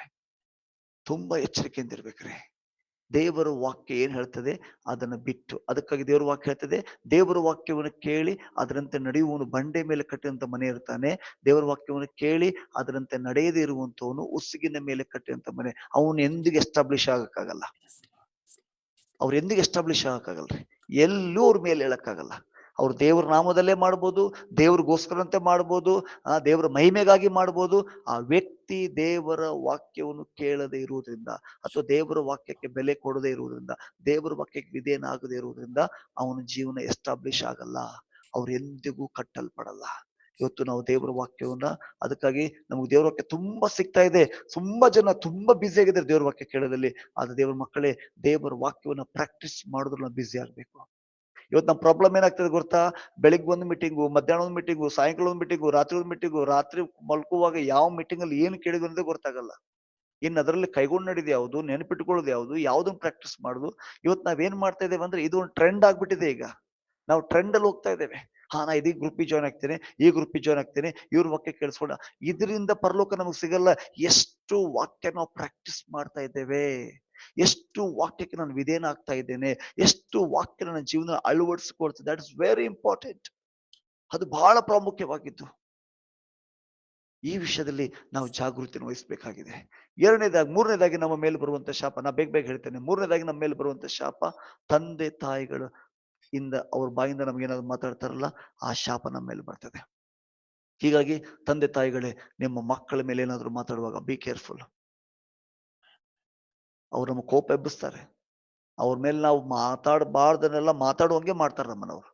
ಬಟ್ ಅದು ನಿಮಗೆ ಗೊತ್ತಿರಲಿ, ನಿಮ್ಮ ಬಾಯಿ ಒಳಗಡೆ ನಿಮ್ಮ ಮಕ್ಕಳ ಆಶೀರ್ವಾದ, ನಿಮ್ಮ ಮಕ್ಕಳ ಶಾಪ, ನೀವು ಅದನ್ನ ಕ್ಯಾರಿ ಮಾಡ್ತೀರಿ. ನಾವು ಅದನ್ನ ಕೇರ್ಫುಲ್ ಆಗಿರ್ಬೇಕು. ಹಾಗಾಗಿ ಯವನಸ್ಥ ಮಕ್ಕಳು ತಂದೆ ತಾಯಿಗೆ ಕೋಪ ಅಥವಾ ಅವಿದ್ಯರಾಗಿ ನಡಿಬಾರ್ದು, ಅಥವಾ ನಾವು ಸಹ ಮಕ್ಕಳ ಕೋಪವನ್ನು ಎಬ್ಬಿಸಿ ಅವ್ರಿಗೆ ಬಾಯಿ ಬಂದಂಗೆ ನಾವು ಮಾತಾಡಬಾರ್ದು. ಈ ವಿಷಯದಲ್ಲಿ ನಾವು ಎಚ್ಚರಿಕೆಯನ್ನು ವಹಿಸಬೇಕಾಗಿದೆ. ಮೂರನೇದಾಗಿ ಬರುವಂತ ಶಾಪ ಯಾವುದರಿಂದ ಅಂತಂದ್ರೆ ನಮಗೆ ನಾವೇ ಹಾಕೊಳ್ಳುವಂತ ಶಾಪ ರೀ. ನಾಲ್ಕನೇ ಶಾಪ ನಮಗೆ ನಾವೇ ಹಾಕೊಳ್ತೇವೆ. ಎಷ್ಟೋ ಸರಿ ನಮಗೆ ನಾವೇ ಶಾಪ ಹಾಕೊಳ್ತೇವೆ. ದೇವ್ರ ವಾಕ್ಯ ಹೇಳ್ತದೆ, ಜೀವ ಮರಣ ನಾಲಿಗೆ ವಶದಲ್ಲಿದೆ. ಅದ್ರ ನಿಮಿತ್ತವಾಗಿ ನಮಗೆ ಶಾಪ ಬರ್ತದೆ. ನಾವೇ ಮಾತಾಡ್ತೇವೆ ಮರಣವನ್ನ. ಸತ್ತೋಗ್ಬಿಟ್ರೆ ಚೆನ್ನಾಗಿತ್ತು, ನಾನು ನಂದೊಂದು ಜೀವನನ, ನಂದೊಂದು ಕುಟುಂಬನ, ಇಂಥ ಒಂದು ಮನೆ ಬೇಕಿತ್ತ, ಇಂಥ ಒಂದು ಜೀವನ ಬೇಕಿತ್ತ, ಎಷ್ಟೋ ಸರಿ ನಮಗೆ ನಾವೇ ಶಾಪ ಹಾಕೊಳ್ತೇವೆ. ಸೊ ಎಷ್ಟು ಕಿಲಾಡಿ ಸೈತಾನ ನಮ್ಮ ನಾವೇ ಹಾಳು ಮಾಡ್ಕೊಳಕ್ ಸಾಧ್ಯನಾ? ಈ ರೀತಿಯಾಗಿ ನಾವು ಮಾತಾಡ್ತಾ ಇರ್ತೇವೆ. ಇಂಥ ಕೆಲವೊಂದು ಮಾತುಗಳು ನಮ್ಮ ಜೀವನದಲ್ಲಿ ಶಾಪಗಳನ್ನು ತೆಗೆದುಕೊಂಡು ಬರ್ತದೆ. ಹಾಗಾದ್ರೆ ನಾವು ಎಷ್ಟು ಜವಾಬ್ದಾರಿ ತೆಗೆದುಕೊಳ್ಬೇಕಾಗಿದೆ ಈ ದಿನದಲ್ಲಿ. ಇವುಗಳಿಗಾಗಿ ದೇವ್ರ ಮುನ್ನ ಪಶ್ಚಾತ್ತಾಪ ಪಡಬೇಕಾಗಿದೆ. ಏನೆಲ್ಲ ಅದಕ್ಕಾಗಿ ದಾವೀದ ಅಷ್ಟು ಜನ ಪ್ರಾರ್ಥನೆ ನೋಡಿ. ದಾವೀದನ ಜೀವನದಲ್ಲಿ ಇನ್ನೊಂದು ಘಟನೆ ನಡೀತದೆ. ಪ್ರವಾದಿ ಬಂದು ಕೇಳ್ತಾನೆ, ಒಬ್ಬನಿಗೆ ಇಷ್ಟು ಕುರಿ ಇದ್ವು, ಒಬ್ಬನಿಗೆ ಒಂದು ಕುರಿ ಇತ್ತು, ಏನ್ ಮಾಡ್ಬೇಕು ಅಂತ ಹೇಳುವಾಗ ಅವನು ಸಾಯಲೇಬೇಕು ಅಂತಂದ. ಅವಾಗ ಹೇಳ್ತಾರೆ, ಓಕೆ ನಿನ್ನ ಮನೆ ಮೇಲೆ ಒಂದು ಕತ್ತಿ ಇರ್ತದೆ. ಅವನ ನ್ಯಾಯ ತೀರ್ಪನ್ನು ಅವನೇ ಮಾಡ್ಕೊಂಡ. ದಾವೀದನ ಮನೆ ಮೇಲೆ ಕತ್ತಿ ಕಡೆಯವರೆಗೂ ತೂಗ್ತಾನೆ ಇತ್ತು. ಮಕ್ಕಳಲ್ಲಿ ಹೊಡೆದಾಟ. ಮಗ ತಂದೆಗೆ ವಿರುದ್ಧ ಕತ್ತಿ ಎತ್ತಾನೆ. ಬಾಯಿಂದ ಆಡಿದ ಮಾತು ತಾಳ್ಮೆ ಇರಲಿ. ಏನಾದ್ರೂ ಮನೇಲಿ ಘಟನೆ ನಡೆಯುವಾಗ ತಕ್ಷಣ ಮಾತಾಡ್ಬೇಡ್ರಿ, ಸ್ವಲ್ಪ ಸಮಯ ತಗೊಳ್ರಿ. ಪ್ರಿಯ ದೇವರ ಮಕ್ಕಳೇ, ಪರಿಸ್ಥಿತಿ ಬದಲಾಗ್ತದೆ, ಕೋಪ ತಣ್ಣಗಾಗ್ತದೆ, ಸಂಗತಿ ಬದಲಾಗ್ತದೆ. ನಾವು ಏನೋ ಮುಳುಗೋಗ್ಬಿಡ್ತಂದಂಗೆ ಟಕ ಟಕ ಟಕ ಮಾತಾಡಕ್ ಹೋಗ್ಬಿಡ್ತೇವೆ, ಸೈತಾನಿಗೆ ಅವಕಾಶ ಮಾಡಿಕೊಡ್ತೇವೆ.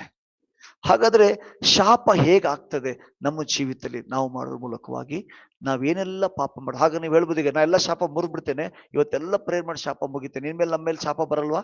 ಬರ್ತದೆ. ಹೇಗಂತ ಹೇಳ್ತೇನೆ ಕೇಳಿ. ನೀವು ಯಾವುದನ್ನೆಲ್ಲ ಪಾಪ ಮಾಡಿ ಅದನ್ನ ದೇವ್ರ ಮುಂದೆ ಒಪ್ಪಿಕೊಳ್ಳಲ್ವೋ ಅದು ಶಾಪವಾಗಿ ಕನ್ವರ್ಟ್ ಆಗ್ತದೆ. ದೇವ್ರ ವಾಕ್ಯ ಹೇಳ್ತಿದೆ, ಕೋಪ ಮಾಡಿದ್ರು ಪಾಪ ಮಾಡಬೇಡ. ಹೊತ್ತು ಮುಳುಗುದ್ರಾಗಿ ಏನಾಗ್ಬೇಕು, ನಿನ್ನ ಕೋಪ ತಣ್ಣಗಾಗ್ಬೇಕು. ಯಾವಾಗ ನಾವು ಮಾಡಿದ ಪಾಪ ಅರಕೆ ಮಾಡಲ್ವಾ, ಅದನ್ನ ಅಲಕ್ಷ್ಯ ಮಾಡ್ತೇವಾ, ಅದು ಶಾಪವಾಗಿ ಕನ್ವರ್ಟ್ ಆಗ್ತದೆ. ಆಲೋಚನೆ ಮಾಡ್ರಿ, ನಮ್ಮ ಜೀವನದಲ್ಲಿ ಏನೆಲ್ಲ ಮಾಡಿ ಮರ್ತು ಬಿಟ್ಟಿದ್ವಿ ನಾವೀಗ ಅಂತೇಳಿ. ನಾನು ಕೆಲವೊಂದ್ಸರಿ ಕೂತ್ಕೊಂಡಾಗ, ಮನೇಲಿ ಕೂತ್ಕೊಂಡಾಗ 8th ಏನ್ ಮಾಡಿರ್ತೀನಿ ನೆನಪಿಗೆ ಬರೋದು ಕೆಲವೊಂದ್ಸರಿ. 10th ನಾನು ಏನ್ ಮಾಡಿದೆ, ಕಾಲೇಜಲ್ಲಿ ನಾನು ಏನ್ ಮಾಡಿದೆ, 30 ವರ್ಷ ಇರುವಾಗ ಏನ್ ಮಾಡಿದೆ, 40 ವರ್ಷ ಇರುವಾಗ ಏನ್ ಮಾಡಿದೆ, ನೆನಪು ಬರ್ತಾ ಇರ್ತದೆ. ದೇವ್ರೆ ಥ್ಯಾಂಕ್ ಯು ಜೀಸಸ್. ನಾ ಯಾವಾಗ ಪವಿತ್ರಾತ್ಮ ಹೇಳ್ತ, ಸ್ವಾಮಿ ನನಗೆ ದಯವಿಟ್ಟು ಸಹಾಯ ಮಾಡೋ ವಿಷಯಗಳನ್ನ. ಒಂದ್ ಕಡೆ ನಾವು ಸೇವೆ ಮಾಡ್ತಾ ಇದ್ದೇವೆ, ಒಂದ್ ಕಡೆ ನಾವು ಪ್ರೇಯರ್ ಮಾಡ್ತಾ ಇದ್ದೇವೆ, ಒಂದ್ ಕಡೆ ಸ್ಪಿರಿಚುವಲ್ ಲೈಫ್ ನಡೀತಾ ಇದೆ, ಒಂದ್ ಕಡೆ ದೇವರು ಅದ್ಭುತ ನಡೆಸ್ತಾ ಇದ್ದಾರೆ. ಆದ್ರೂ ನಿಂತಿದ್ದೇನೆ ಎಂಬುದಾಗಿ ನೆನೆಸ್ತವನು ಬೀಳದಂತೆ ಎಚ್ಚರಿಕೆಯಿಂದ ಇರಬೇಕು. ಎಲ್ಲಿ ಯಾವ್ದಾದ್ರು ಒಂದು ತಗೊಂಡು ಸಹಿತ ನನ್ನ ಜೀವನದಲ್ಲಿ ಬಂದು ನಿಂತ್ಕೊಳ್ತಾನೆ ಗೊತ್ತಿಲ್ಲ. Be careful. ಇಷ್ಟು ಬ್ಯುಸಿನ ಇರುವಾಗ ನಾನು ಇನ್ನೊಬ್ಬರ ತಪ್ಪು ಯಾವಾಗ ಕಂಡು ಹಿಡಿಲಿ? ಇಷ್ಟು ಬ್ಯುಸಿನ ಇರುವಾಗ ಇನ್ನೊಬ್ಬರ ಬಗ್ಗೆ ಮಾತಾಡಕ್ ನನ್ನ ಬಳಿ ಟೈಮ್ ಎಲ್ಲಿದೆ? ಇಷ್ಟು ಬ್ಯುಸಿ ಇರುವಾಗ ಯಾವಾಗ ಟಿವಿ ನೋಡ್ಲಿ? ಇಷ್ಟು ಬ್ಯುಸಿ ಇರುವಾಗ ಯಾವಾಗ ಮೊಬೈಲ್ ನೋಡ್ಲಿ ನಾನು? ಅಯ್ಯೋ ದೇವ್ರೆ, 24 ಗಂಟೆ ಸಾಲಲ್ಲ ನನಗೆ ಇದನ್ನೆಲ್ಲ ಸಟ್ರೇಟ್ ಮಾಡ್ಬೇಕಂತಂದ್ರೆ. We are so busy person. ನಾವು ಅಷ್ಟು ಬಿಸಿ ಇದ್ದೇವೆ, ಬಟ್ ಆದ್ರೆ ನಮಗೆ ಈ ಜ್ಞಾನ ಇಲ್ಲ. ಹೀಗಿರುವುದರಿಂದ ನಾವು ತುಂಬಾ ಫ್ರೀ ಇದ್ದೇವೆ, ಎಲ್ಲಾ ಕಾರ್ಯಕ್ಕೂ ನಾವು ಲಭ್ಯವಿದ್ದೇವೆ. ಅದಕ್ಕಾಗಿ ನೋಡ್ರಿ, ಆ ದೇವ್ರ ಸೇವಕರು ನೋಡ್ರಿ, ಬೈಬಲ್ ಬರಲ್ಪಟ್ಟಂತವ್ರು, ಅವ್ರು ಎಷ್ಟು ದೇವ್ರ ಸಂಜೆ ಸಮಯ ಕಳೀತಾ ಇದ್ರು. ಪ್ರೇ ದೇವ್ರ ಮಕ್ಕಳು, ನಿಮ್ಗೆ ಒಂದು ಸೀಕ್ರೆಟ್ ಅನ್ನು ಹೇಳ್ತೇನೆ. ನೀವು ಹೆಚ್ಚು ಅನ್ಯ ಭಾಷೆಯಲ್ಲಿ ಪ್ರಾರ್ಥನೆ ಮಾಡ್ರಿ, ವೈಯಕ್ತಿಕವಾಗಿ ದೇವ್ರ ಸಂಜೆ ಸಮಯ ಕಳೀರಿ. ಈ ಎಲ್ಲ ಸಂಗತಿಯನ್ನು ದೇವ್ರು ನಿಮ್ಗೆ ರಿವೀಲ್ ಮಾಡ್ತಾರೆ. ನೀವು ಎಷ್ಟು ಸಮಯ ಕಳೆಯಕ್ಕೆ ಸ್ಟಾರ್ಟ್ ಮಾಡ್ತೀರಿ, ಹಾಗೆ ನೀವು ನಿಮ್ಮೊಳಗದ ರಿವೀಲ್ ಆಗ್ಲಿಕ್ಕೆ ಸ್ಟಾರ್ಟ್ ಆಗ್ತದೆ. ಹೆಂಗೆ ರಿವೀಲ್ ಆಗ್ತದೆ, ನೀವು ರಿನ್ಯೂ ಆಗ್ಲಿಕ್ಕೆ ಸ್ಟಾರ್ಟ್ ಮಾಡ್ತೀರಿ. ಹದ್ದಿಗೆ ಬರುವಂತ ಯೌವನ ಬರ್ತದೆ, ರೆಕ್ಕೆಗಳನ್ನ ಚಾಚಿ ನನ್ನ ಜೀವನದಲ್ಲಿ ನನ್ನ ನೋಡುವಂತವ್ರು ಏಸು ಸ್ವಾಮಿ ನೋಡ್ಲಿಕ್ಕೆ ಸಾಧ್ಯ ಇದೆ. ನಮ್ಮನ್ನು ನೋಡುದಂತ ಹೇಳ್ಬೇಕು, ಇವರೊಳಗೆ ಏಸು ಸ್ವಾಮಿ ಇದ್ದಾನೆ ಎಂಬುದಾಗಿ ದೇವ್ರ ವಾಕ್ಯ ಹೇಳ್ತದೆ. ಲೋಕವು, ಭೂಮಿಯು ಲವಲವಿಕೆಯಿಂದ ಮನುಷ್ಯ ಕುಮಾರರ ಪ್ರತ್ಯಕ್ಷತೆಯನ್ನ ಎದುರು ನೋಡ್ತಾ ಇದೆ. ಇವತ್ತು ಎಂತವ್ರು ಬರ್ತಾ ಇದ್ದಾರೆ, ನಾವು ಕಾಯ್ತಾ ಇದ್ದೇವಲ್ಲ, ಈ ವ್ಯಕ್ತಿ ಆ ಒಂದು ಫಾರ್ಮ್ ಅಲ್ಲಿ ಬಂದ್ರು ಟಕ್ ಅಂತ ಬಿದ್ದು ಹೋಗ್ತಾ ಇದ್ದಾರೆ. ಬಂದ್ರು ಯಾವ ರೀತಿಯಾಗಿ ಹಬ್ಬದಲ್ಲಿ ಪಟಾಕಿ ಹಾರಿಸುವಾಗ ಸುಯ್ ಅಂತ ಮೇಲೆ ಹೋಗ್ತದೆ, ಯಾವ ಸ್ಪೀಡಲ್ಲಿ ಮೇಲೆ ಅದೇ ಸ್ಪೀಡಲ್ಲಿ ಕೆಳಗೆ ಬರ್ತಾ ಇದೆ. ಕಾರಣ, ನನ್ನ ಸೇವಕರ ಮೇಲೆ ಶಾಪ ಕೆಲಸ ಮಾಡ್ತಾ ಇದ್ದೇವೆ, ನಮ್ಮ ಸಭೆ ಮೇಲೆ ಶಾಪ ಕೆಲಸ ಮಾಡ್ತಾ ಇದ್ದೇವೆ. ಎಷ್ಟೋ ಸಲ ನಾವೇ ಆಡ್ಕೊಳ್ತೇವೆ, ನೋಡು ತುಂಬಾ ಮಾತಾಡ್ತಾ ಇದ್ದ, ಸರಿ ಆಯ್ತು ಅವನಿಗೆ ಅಂತೇಳಿ. ನಾವೇ ಅವ್ರ ಬಗ್ಗೆ ಮಾತಾಡಿದ್ದೇವೆ. ಕಾರಣ, ನಮಗ್ ಗೊತ್ತಿಲ್ಲ ಏನ್ ಮಾತಾಡ್ತಾ ಇದ್ದೇವೆ ನಾವು ಅಂತೇಳಿ. ಅವರನ್ನ ಕವರ್ ಮಾಡ್ಬೇಕಾಗಿದೆ, ಅವ್ರನ್ನ ಭದ್ರಪಡಿಸ್ಬೇಕಾಗಿದೆ. ಎಷ್ಟೋ ಸಾರಿ ನಾನು ಅನೇಕ ಬಗ್ಗೆ ತೀರ್ಪು ಮಾಡ್ತಾ ಇದ್ದೇನೆ. ಈ ಸೇವಕರು ಹೆಂಗಿದ್ದಾರೆ, ಈ ಸೇವಕರು ಹೆಂಗಿದ್ದಾರೆ, ದೇವರು ಯಾವಾಗ ಈ ಸತ್ಯವನ್ನು ಪ್ರಕಟ ಮಾಡಿದ್ರು. ನಾನು ತೀರ್ಪು ಮಾಡುವ ಕೆಲಸ ನನ್ನದಲ್ಲ, ಅವ್ರನ್ನ ಪ್ರೊಟೆಕ್ಟ್ ಮಾಡುವ ಕೆಲಸ, ಅವ್ರನ್ನ ಕಾಪಾಡುವ ಕೆಲಸ ನಮ್ಗೆ ಕೊಡಲ್ಪಟ್ಟಿದೆ. ಅವರ ಜವಾಬ್ದಾರಿ ನನ್ನ ಮೇಲೆ ಕೊಡಲ್ಪಟ್ಟಿದೆ. ಯಾರ್ದೋ ವಿಷಯದಲ್ಲಿ ಏನೋ ಒಂದು ಸತ್ಯ ನಮ್ಗೆ ರಿವೀಲ್ ಆಗುವಾಗ ಅದನ್ನ ಗಾಸಿಪ್ ಮಾಡ್ಲಿಕ್ಕೆ ದೇವ್ರು ಕೊಡ್ಲಿಲ್ರಿ. ಒಂದ್ಸರಿ ದೇವ್ರ ಜೊತೆ ಮಾತಾಡಿದೆ, ಯಾಕೆ ಕೆಲವೊಂದು ಸೀಕ್ರೆಟ್ಗಳು ನಂಗೆ ರಿವೀಲ್ ಮಾಡ್ತೇನೆ ಅಂದ್ರೆ, ಅವ್ರಿಗಾಗಿ ಮಧ್ಯಸ್ಥಿಕೆ ಪ್ರಾರ್ಥನೆ ಮಾಡ್ಬೇಕೆಂಬುದಾಗಿ, ಅಥವಾ ನೀನು ಗಾಸಿಪ್ ಮಾಡ್ಕೊಂಡು ತಿರುಗಕ್ಕಲ್ಲ ಎಂಬುದಾಗಿ ದೇವರು ನಮ್ಗೆ ಹೇಳಿದ್ರು. ಮಧ್ಯಸ್ಥಿಕೆ ಪ್ರಾರ್ಥನೆ ಮಾಡೋದಕ್ಕಾಗಿ. ಪ್ರೇ ದೇವ್ರ ಸೇವಕರ, ದೇವ್ರ ಮಕ್ಕಳೇ, ಯಾವುದೋ ಒಂದು ವಿಷಯ ನಿಮ್ಗೆ ಗೊತ್ತಾಗುವಾಗ ಅದನ್ನ ನಿಮ್ಮ ಹೃದಯದಲ್ಲಿ ಇಟ್ಕೊಳ್ತಿರಲ್ಲ, ನೀವು ನಂಬಿಗಸ್ತ ಸೇವಕರು, ನಂಬಿಗಸ್ತ ದೇವರ ಸೇವಕರು. ದೇವರು ಇನ್ನೂ ಹೆಚ್ಚಿನ ರಹಸ್ಯಗಳನ್ನು ಪ್ರಕಟ ಮಾಡ್ತಾನೆ. ನಿನ್ನನ್ನ ಆ ಸೇವೆಯಲ್ಲಿ ದೇವರು ಉಪಯೋಗ ಮಾಡ್ತಾರೆ. ದಾನಿಯೇಲನಿಗೆ ಮುಂದೆ ಆಗಬೇಕಾದನ್ನು ಪ್ರಕಟ ಮಾಡಿದ್ರು, ಅನೇಕರ ಜೀವನದಲ್ಲಿ ನಡಿಬೇಕಾದನ್ನು ಪ್ರಕಟ ಮಾಡಿದ್ರು. ಇವತ್ತು ನಮ್ಮ ದಿನದಲ್ಲಿ ಅಂತ ಕಾರ್ಯಗಳು ಯಾಕಾಗ್ತಾ ಇಲ್ಲ ಅಂದ್ರೆ, ಒಂದ್ ಸಣ್ಣ ವಿಷಯ ಸಿಕ್ಕರೆ ಸಾಕು, ನಾವು 10 ಮಂದಿಗೆ ಹೇಳ್ಬಿಡ್ತೇವೆ ಆಗ್ಲಿ ಹೋಗಿ. ನಿಮ್ಗೆ ಗೊತ್ತಾ ಇದನ್ನು? ಯಾರೋ ಬಂದು ಹೇಳ್ತಾರೆ, ಈ ಪಾಸ್ಟರ್ ಹಿಂಗಂತೆ. ಆ ಪಾಸ್ಟರ್ದಾ ಹೇಳ್ತೇನೆ ಬನ್ನಿ, ಆ ಪಾಸ್ಟರ್ ಸ್ಟೋರಿ ನಿಮಗೆ. ಹಿಂಗಂತೆ ಅವ್ರದ್ದು, ಹಂಗಂತೆ ಅವ್ರದ್ದು, ಅವ್ರ ಊರಲ್ಲಿ ಹಂಗಾಗಿದೆ ಅಂತೆ, ಇವ್ರೂರಲ್ಲಿ ಹಿಂಗಾಗಿದೆ ಅಂತೆ. ಇನ್ ನಮ್ಮಂತವ್ರನ್ನ ನಂಬಿ ದೇವ್ರು ಏನ್ ಪ್ರಕಟಣೆ ಕೊಡ್ತಾರ್ರಿ? ಪ್ರೇ ದೇವ್ರ ಮಕ್ಕಳೇ, ನಮ್ಮ ತಲೆಮಾರು ಈ ಒಂಥರ ಇದ್ರೂ ಇಲ್ಲೋ ಅನ್ನೋಂಗ್ ಹೋಗ್ಬಾರ್ದು. ನಮ್ಮ ತಲೆಮಾರು ಹೋದ್ಮೇಲೆ ಜನ ಅನ್ಬೇಕು, 2000ರಲ್ಲಿ 2020ರಲ್ಲಿ 30ರಲ್ಲಿ 50ರಲ್ಲಿ 60ರಲ್ಲಿ ಇದ್ದಂತ ಸೇವಕರು ಬೆಂಕಿಯಾಗಿ ಉರಿತಾ ಇದ್ರು, ಅವ್ರ ಮುಂದೆ ನಿಂತ್ಕೊಳ್ಳೋಕೆ ಜನ ಭಯ ಪಡ್ತಾ ಇದ್ರು. ಅಂತ ಅಭಿಷೇಕದಲ್ಲಿ ಇರುವುದಕ್ಕಾಗಿ ದೇವರು ನಿಮ್ಮನ್ನು ಕರೆದಿದ್ದಾನೆ. ಆದ್ರೆ ಈ ಶಾಪ ಒಳಗಡೆಯಿಂದ ನಮ್ಮನ್ನ ತಿಂತಾ ಇದೆ. ಯೇಸು ನಾಮದಲ್ಲಿ ಇವತ್ತು ನಾವು ಮುರಿಯೋಣ. ಇವತ್ತು ತಿರುಗಿ ನನ್ನ ಸಾಮರ್ಥ್ಯ, ನನ್ನ ಸ್ಥಾನದಲ್ಲಿ ಕರ್ತನು ತಿರುಗಿ ಕಟ್ಟುವಂತೆ ನಮ್ಮನ್ನು ಬಿಟ್ಟುಕೊಳ್ಳೋಣ.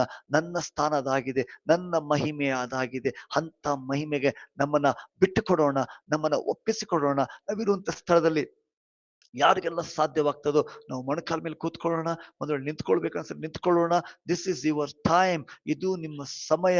ಈ ಸಮಯವನ್ನ ರೇಬಾರ್ಲ ಕಥರಿಮ ಶಕಿತರಬ ರೊಟೋರೊಬ್ಬ ರಿಪೀಟೆಡ್ ಥಿಂಗ್ಸ್ ನನ್ನ ಜೀವನದಲ್ಲಿ ಇವತ್ತಿಂದ ಯಾವುದೆಲ್ಲ ಇದೆ ಅದನ್ನು ಯೇಸು ನಾಮದಲ್ಲಿ ಮುರಿದಾಕ್ತೇನೆ ಸ್ವಾಮಿ. ಕರ್ತನೆ, ನನ್ನೊಳಗಿರುವಂತ ಬಾಯಲ್ಲಿ ಕೆಲವೊಂದು ಕೆಟ್ಟ ಮಾತು, ಕೋಪದಲ್ಲಿ ಕೆಟ್ಟ ಮಾತು ಬರ್ತದೆ, ನಜರೇತಿನ ಯೇಸು ನಾಮದಲ್ಲಿ ಮುರಿತೇನೆ. ಕೋಪದಲ್ಲಿ ಕೆಲಸ ಮರಣದ ಮಾತು, ಡಿಪ್ರೆಷನ್ ವರ್ಡ್ ಕೆಲವೊಂದ್ಸಲ ನಮ್ಮ ಜೀವಿತದಲ್ಲಿ ಕೆಲಸ ಮಾಡ್ತದೆ. ರಿಬಾ, ಎಷ್ಟೋ ಸರಿ ನಮ್ಮ ದಾಂಪತ್ಯವನ್ನು ಮುರಿಯುವಂತ ಸ್ಪಿರಿಟ್ ನಮ್ಮ ಮನೆಯಲ್ಲಿ ಕೆಲಸ ಮಾಡ್ತಾ ಇದ್ದೇವೆ. ಏಸು ನಾಮದಲ್ಲಿ ಮುರಿದು ಹಾಕ್ತಾನೆ, ಏಸು ನಾಮದಲ್ಲಿ. Thank you Jesus. ಅದೇ ಸಮಯದಲ್ಲಿ ಕರ್ತನೆ, ಎಷ್ಟೋ ಸಾರಿ ನಮ್ಮ ಸಂಬಂಧಗಳು ಬೇರೆಯವರು ನಮಗೆ ಆಕರ್ಷಿತರಾಗ್ತಾ ಇದ್ರೆ ಆ ದುರಾತ್ಮನ ಬಲವನ್ನ ಮುರಿದಾಕ್ತಾನೆ ಏಸು ನಾಮದಲ್ಲಿ. ರಿಕಾಟ ಮಾಕೆಟೆ ರಿಬಾ ಲೆಟ್ರೆಬಾ ರಕಟೊರೊಬೋ ಸೆಕಿಟೆ ರಿಬಾ ರಬ ರಬ ರಬ ರಬ ರಬ ಸೆಕಿಟೆ ಲೇಮಾ ಶಕಿತ ರೂಬು ಟಿಕಿಟಿಟಿಬಾ ಸೆಕಿಲಮ ರೊಕುಟೊರೋ ಬೊಕೊತೆ ರಿಬ ರಬ ರಬ ರಬ. ಹಾಲೆಲೂಯ. ಈಗ ನಮ್ಮನ್ನು ಆರಾಧನೆ ನಡೆಸಂತ ಸಹೋದರಿ ಆ ಒಂದು ಹಾಡನ್ನ ಅಂತ್ಯಕಾಲ ಅಭಿಷೇಕ ಒಂದು ಸ್ಟಾಂಜವನ್ನು ಹಾಡ್ಬೇಕಾಗಿ ನಾವು ಕೇಳ್ಕೊಳ್ತೇನೆ. ಅವ್ರು ಹಾಡುತ್ತಾ ಇರುವಾಗ ನಮ್ಮನ್ನ ಪ್ರಿಪೇರ್ ಮಾಡಿಕೊಳ್ಳೋಣ, ನಮ್ಮನ್ನು ಒಪ್ಪಿಸಿಕೊಡೋಣ. ಶಕ ಲಿಬಾ ರಕಿಟ ರಬಟ ರಬ. ಇದು ನಿಮ್ಮ ಸಮಯ ದೇವರ ಮಕ್ಕಳೇ, ಇದನ್ನ ಕಳೆದುಕೊಳ್ಬೇಡ್ರಿ. ಈ ಅಭಿಷೇಕ ಬರುವಾಗ ನೊಗಗಳು ಮುರಿದೋಗ್ತದೆ ಎಂಬುದಾಗಿ ದೇವರ ವಾಕ್ಯ ಹೇಳ್ತದೆ. ನೀವು ಇದನ್ನ ಬಿಟ್ಟು ನಾಳೆ ಮಾಡಕ್ ಹೋದ್ರೆ ನಿಮಗೆ ಈ ಫ್ಲೋ ಸಿಗಲ್ಲ. ಈಗ ದೇವರ ಪ್ರಸ್ತುತಿ ಅದನ್ನು ಮಾಡೋದಕ್ಕೆ ದೇವರು ಇಳಿದು ಬಂದಿದ್ದಾನೆ. ಈಗ ದೇವರು ಸಿದ್ಧರಾಗಿದ್ದಾರೆ ನನ್ನ ಕಟ್ಟುಗಳನ್ನ ಮುರಿದು ಹಾಕುವುದಕ್ಕಾಗಿ. ರಕಟ ರಬ ಶಕಟ ರಬ ಲೇಬಾ ರೇಬಾ ರೇಬಾ ರೇಬಾ.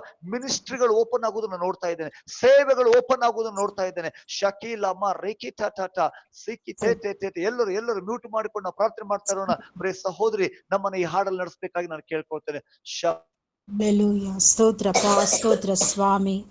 ಅಂತ್ಯಕಾಲ ಅಭಿಷೇಕ ಸಕಲ ಜನರ ಮೇಲೆ, ಸುಗ್ಗಿಕಾಲ ಸಮಯವಿದು, ತಂದೆ ನಿನ್ನಾತ್ಮದಿ ತುಂಬಿಸು.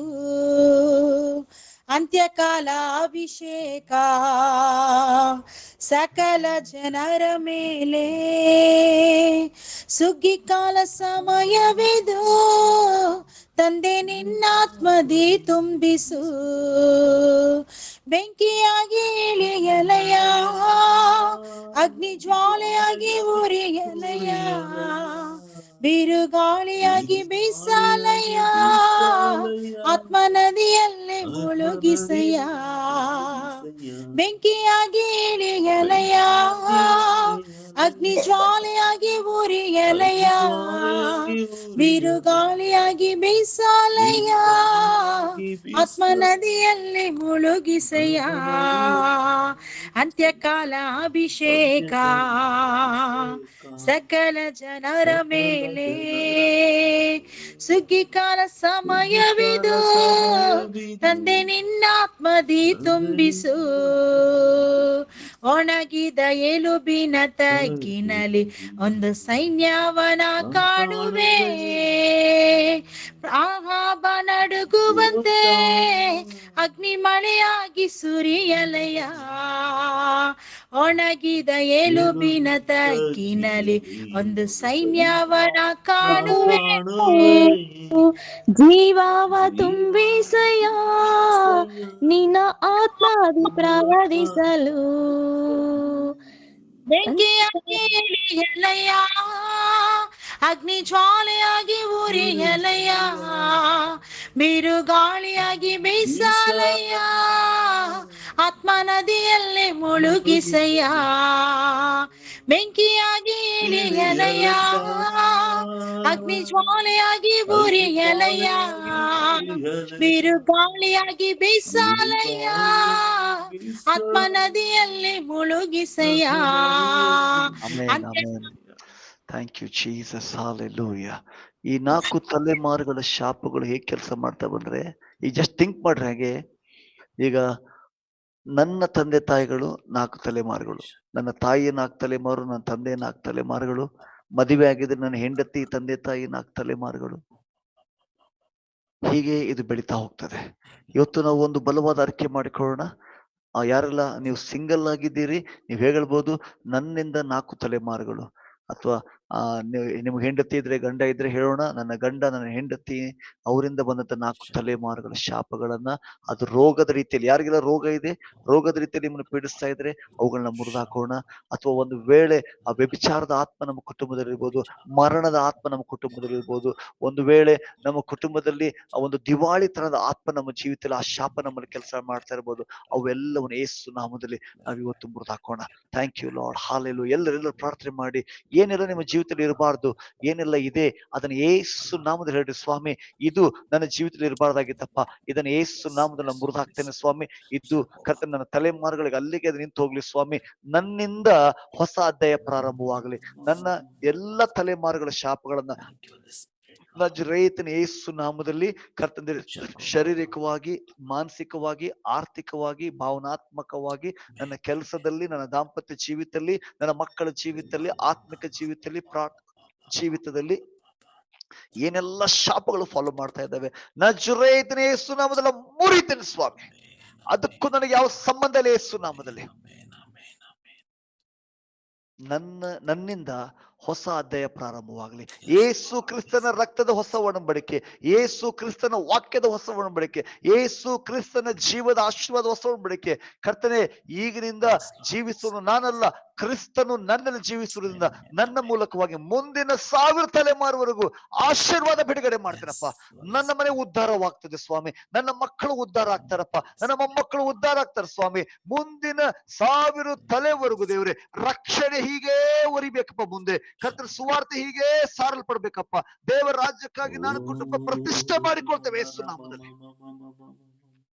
ಶಕಟರಮ ಸಿಕಿಟೆ ರಿಬಾ ಲಕಿಟರಮ ರಂದ್ರೆ ಕೆಟೆ ಲಿಬಾ ರೇಕಿಟೆ ರಿಬಾ ಕೋರಬ ಬಾಬಾ ಬಾಬಾ ಬಾಬಾ. ಹಾಲೆಲು ಎಲ್ಲೆಲ್ಲಿ ಬ್ಲಾಕ್ ಸ್ಪಾಟ್ ವೈರಿಗೆ ಸಂಬಂಧಪಟ್ಟದಿದೆ ಅದೆಲ್ಲವನ್ನು ಇವತ್ತು ನನ್ನ ಜೀವಿತ ಹೊರಗಾಗ್ತೇನಪ್ಪ. ಇವತ್ತಿನ ಬಿಸ್ನೆಸ್ ಅಲ್ಲಿ ಏಳಿಗೆ ಆಗ್ಲಿಕ್ಕಿದ್ದೇನೆ, ನನ್ನ ದಾಂಪತ್ಯ ಜೀವನ ಆಶ್ರಯಿಸಲ್ಪಡ್ಲಿಕ್ಕಿದೆ, ನನ್ನ ಸೇವಾ ಜೀವನ ಆಶ್ರಯಿಸಲ್ಪಡ್ಲಿಕ್ಕೆ, ನನ್ನ ಹೆಲ್ತ್ ತುಂಬಾ ಚೆನ್ನಾಗಿರ್ಲಿಕ್ಕಿದೆ, ನನ್ನ ಮಾನಸಿಕ ಸ್ಥಿತಿ ಇವತ್ತಿಂದ ಆರೋಗ್ಯಕರವಾಗಿರ್ಲಿಕ್ಕಿದೆ ಸ್ವಾಮಿ. ನನ್ನ ಸೇವೆ ಎಲ್ಲ ಸಂಬಂಧಗಳು ಸರಿಯಾಗ್ಲಿಕ್ಕಿದ್ದಾವೆ ಸ್ವಾಮಿ. ನನ್ನ ಕುಟುಂಬದ ಎಲ್ಲ ಬಂಧು ಬಳಗಗಳು ಆಶೀರ್ವದಿಸಲ್ಪಡ್ಲಿಕ್ಕಿದ್ದಾರಪ್ಪ. ಮಹಿಮೆಯಿಂದ ಮಹಿಮೆಗೆ, ಬಲದಿಂದ ಬಲಕ್ಕೆ, ಜೀವದಿಂದ ಜೀವಕ್ಕೆ ಯೇಸು ನಾಮದಲ್ಲಿ ಉನ್ನತಿಗೆ ಹೋಗ್ತೇನಪ್ಪ. ನಾನು ಬಾಲವಲ್ಲ, ನಾನು ತಲೆಯಾಗಿದ್ದೇನೆ. ನಾನು ಕೆಳಗಿನವರಲ್ಲ, ನಾವು ಮೇಲಿನವರಾಗಿದ್ದೇವೆ. ನಾನು ಮುರಿಯಲ್ಪಡಲ್ಲ, ನಾನು ಕಟ್ಟಲ್ಪಡ್ತೇನೆ ಸ್ವಾಮಿ. ನಾನು ತಳ್ಳಲ್ಪಡಲ್ಲ, ನಾನು ಸ್ವೀಕರಿಸಲ್ಪಡ್ತೇನೆ ಯೇಸು ನಾಮದಲ್ಲಿ. ಶಕಟರಬ ಕಿಟಿರಿಬ ಲೆನ್ರಿಬ ಕುಟುರುಬು ಸೆಕಿಟೇರಿಬ ರಬ ರಬ.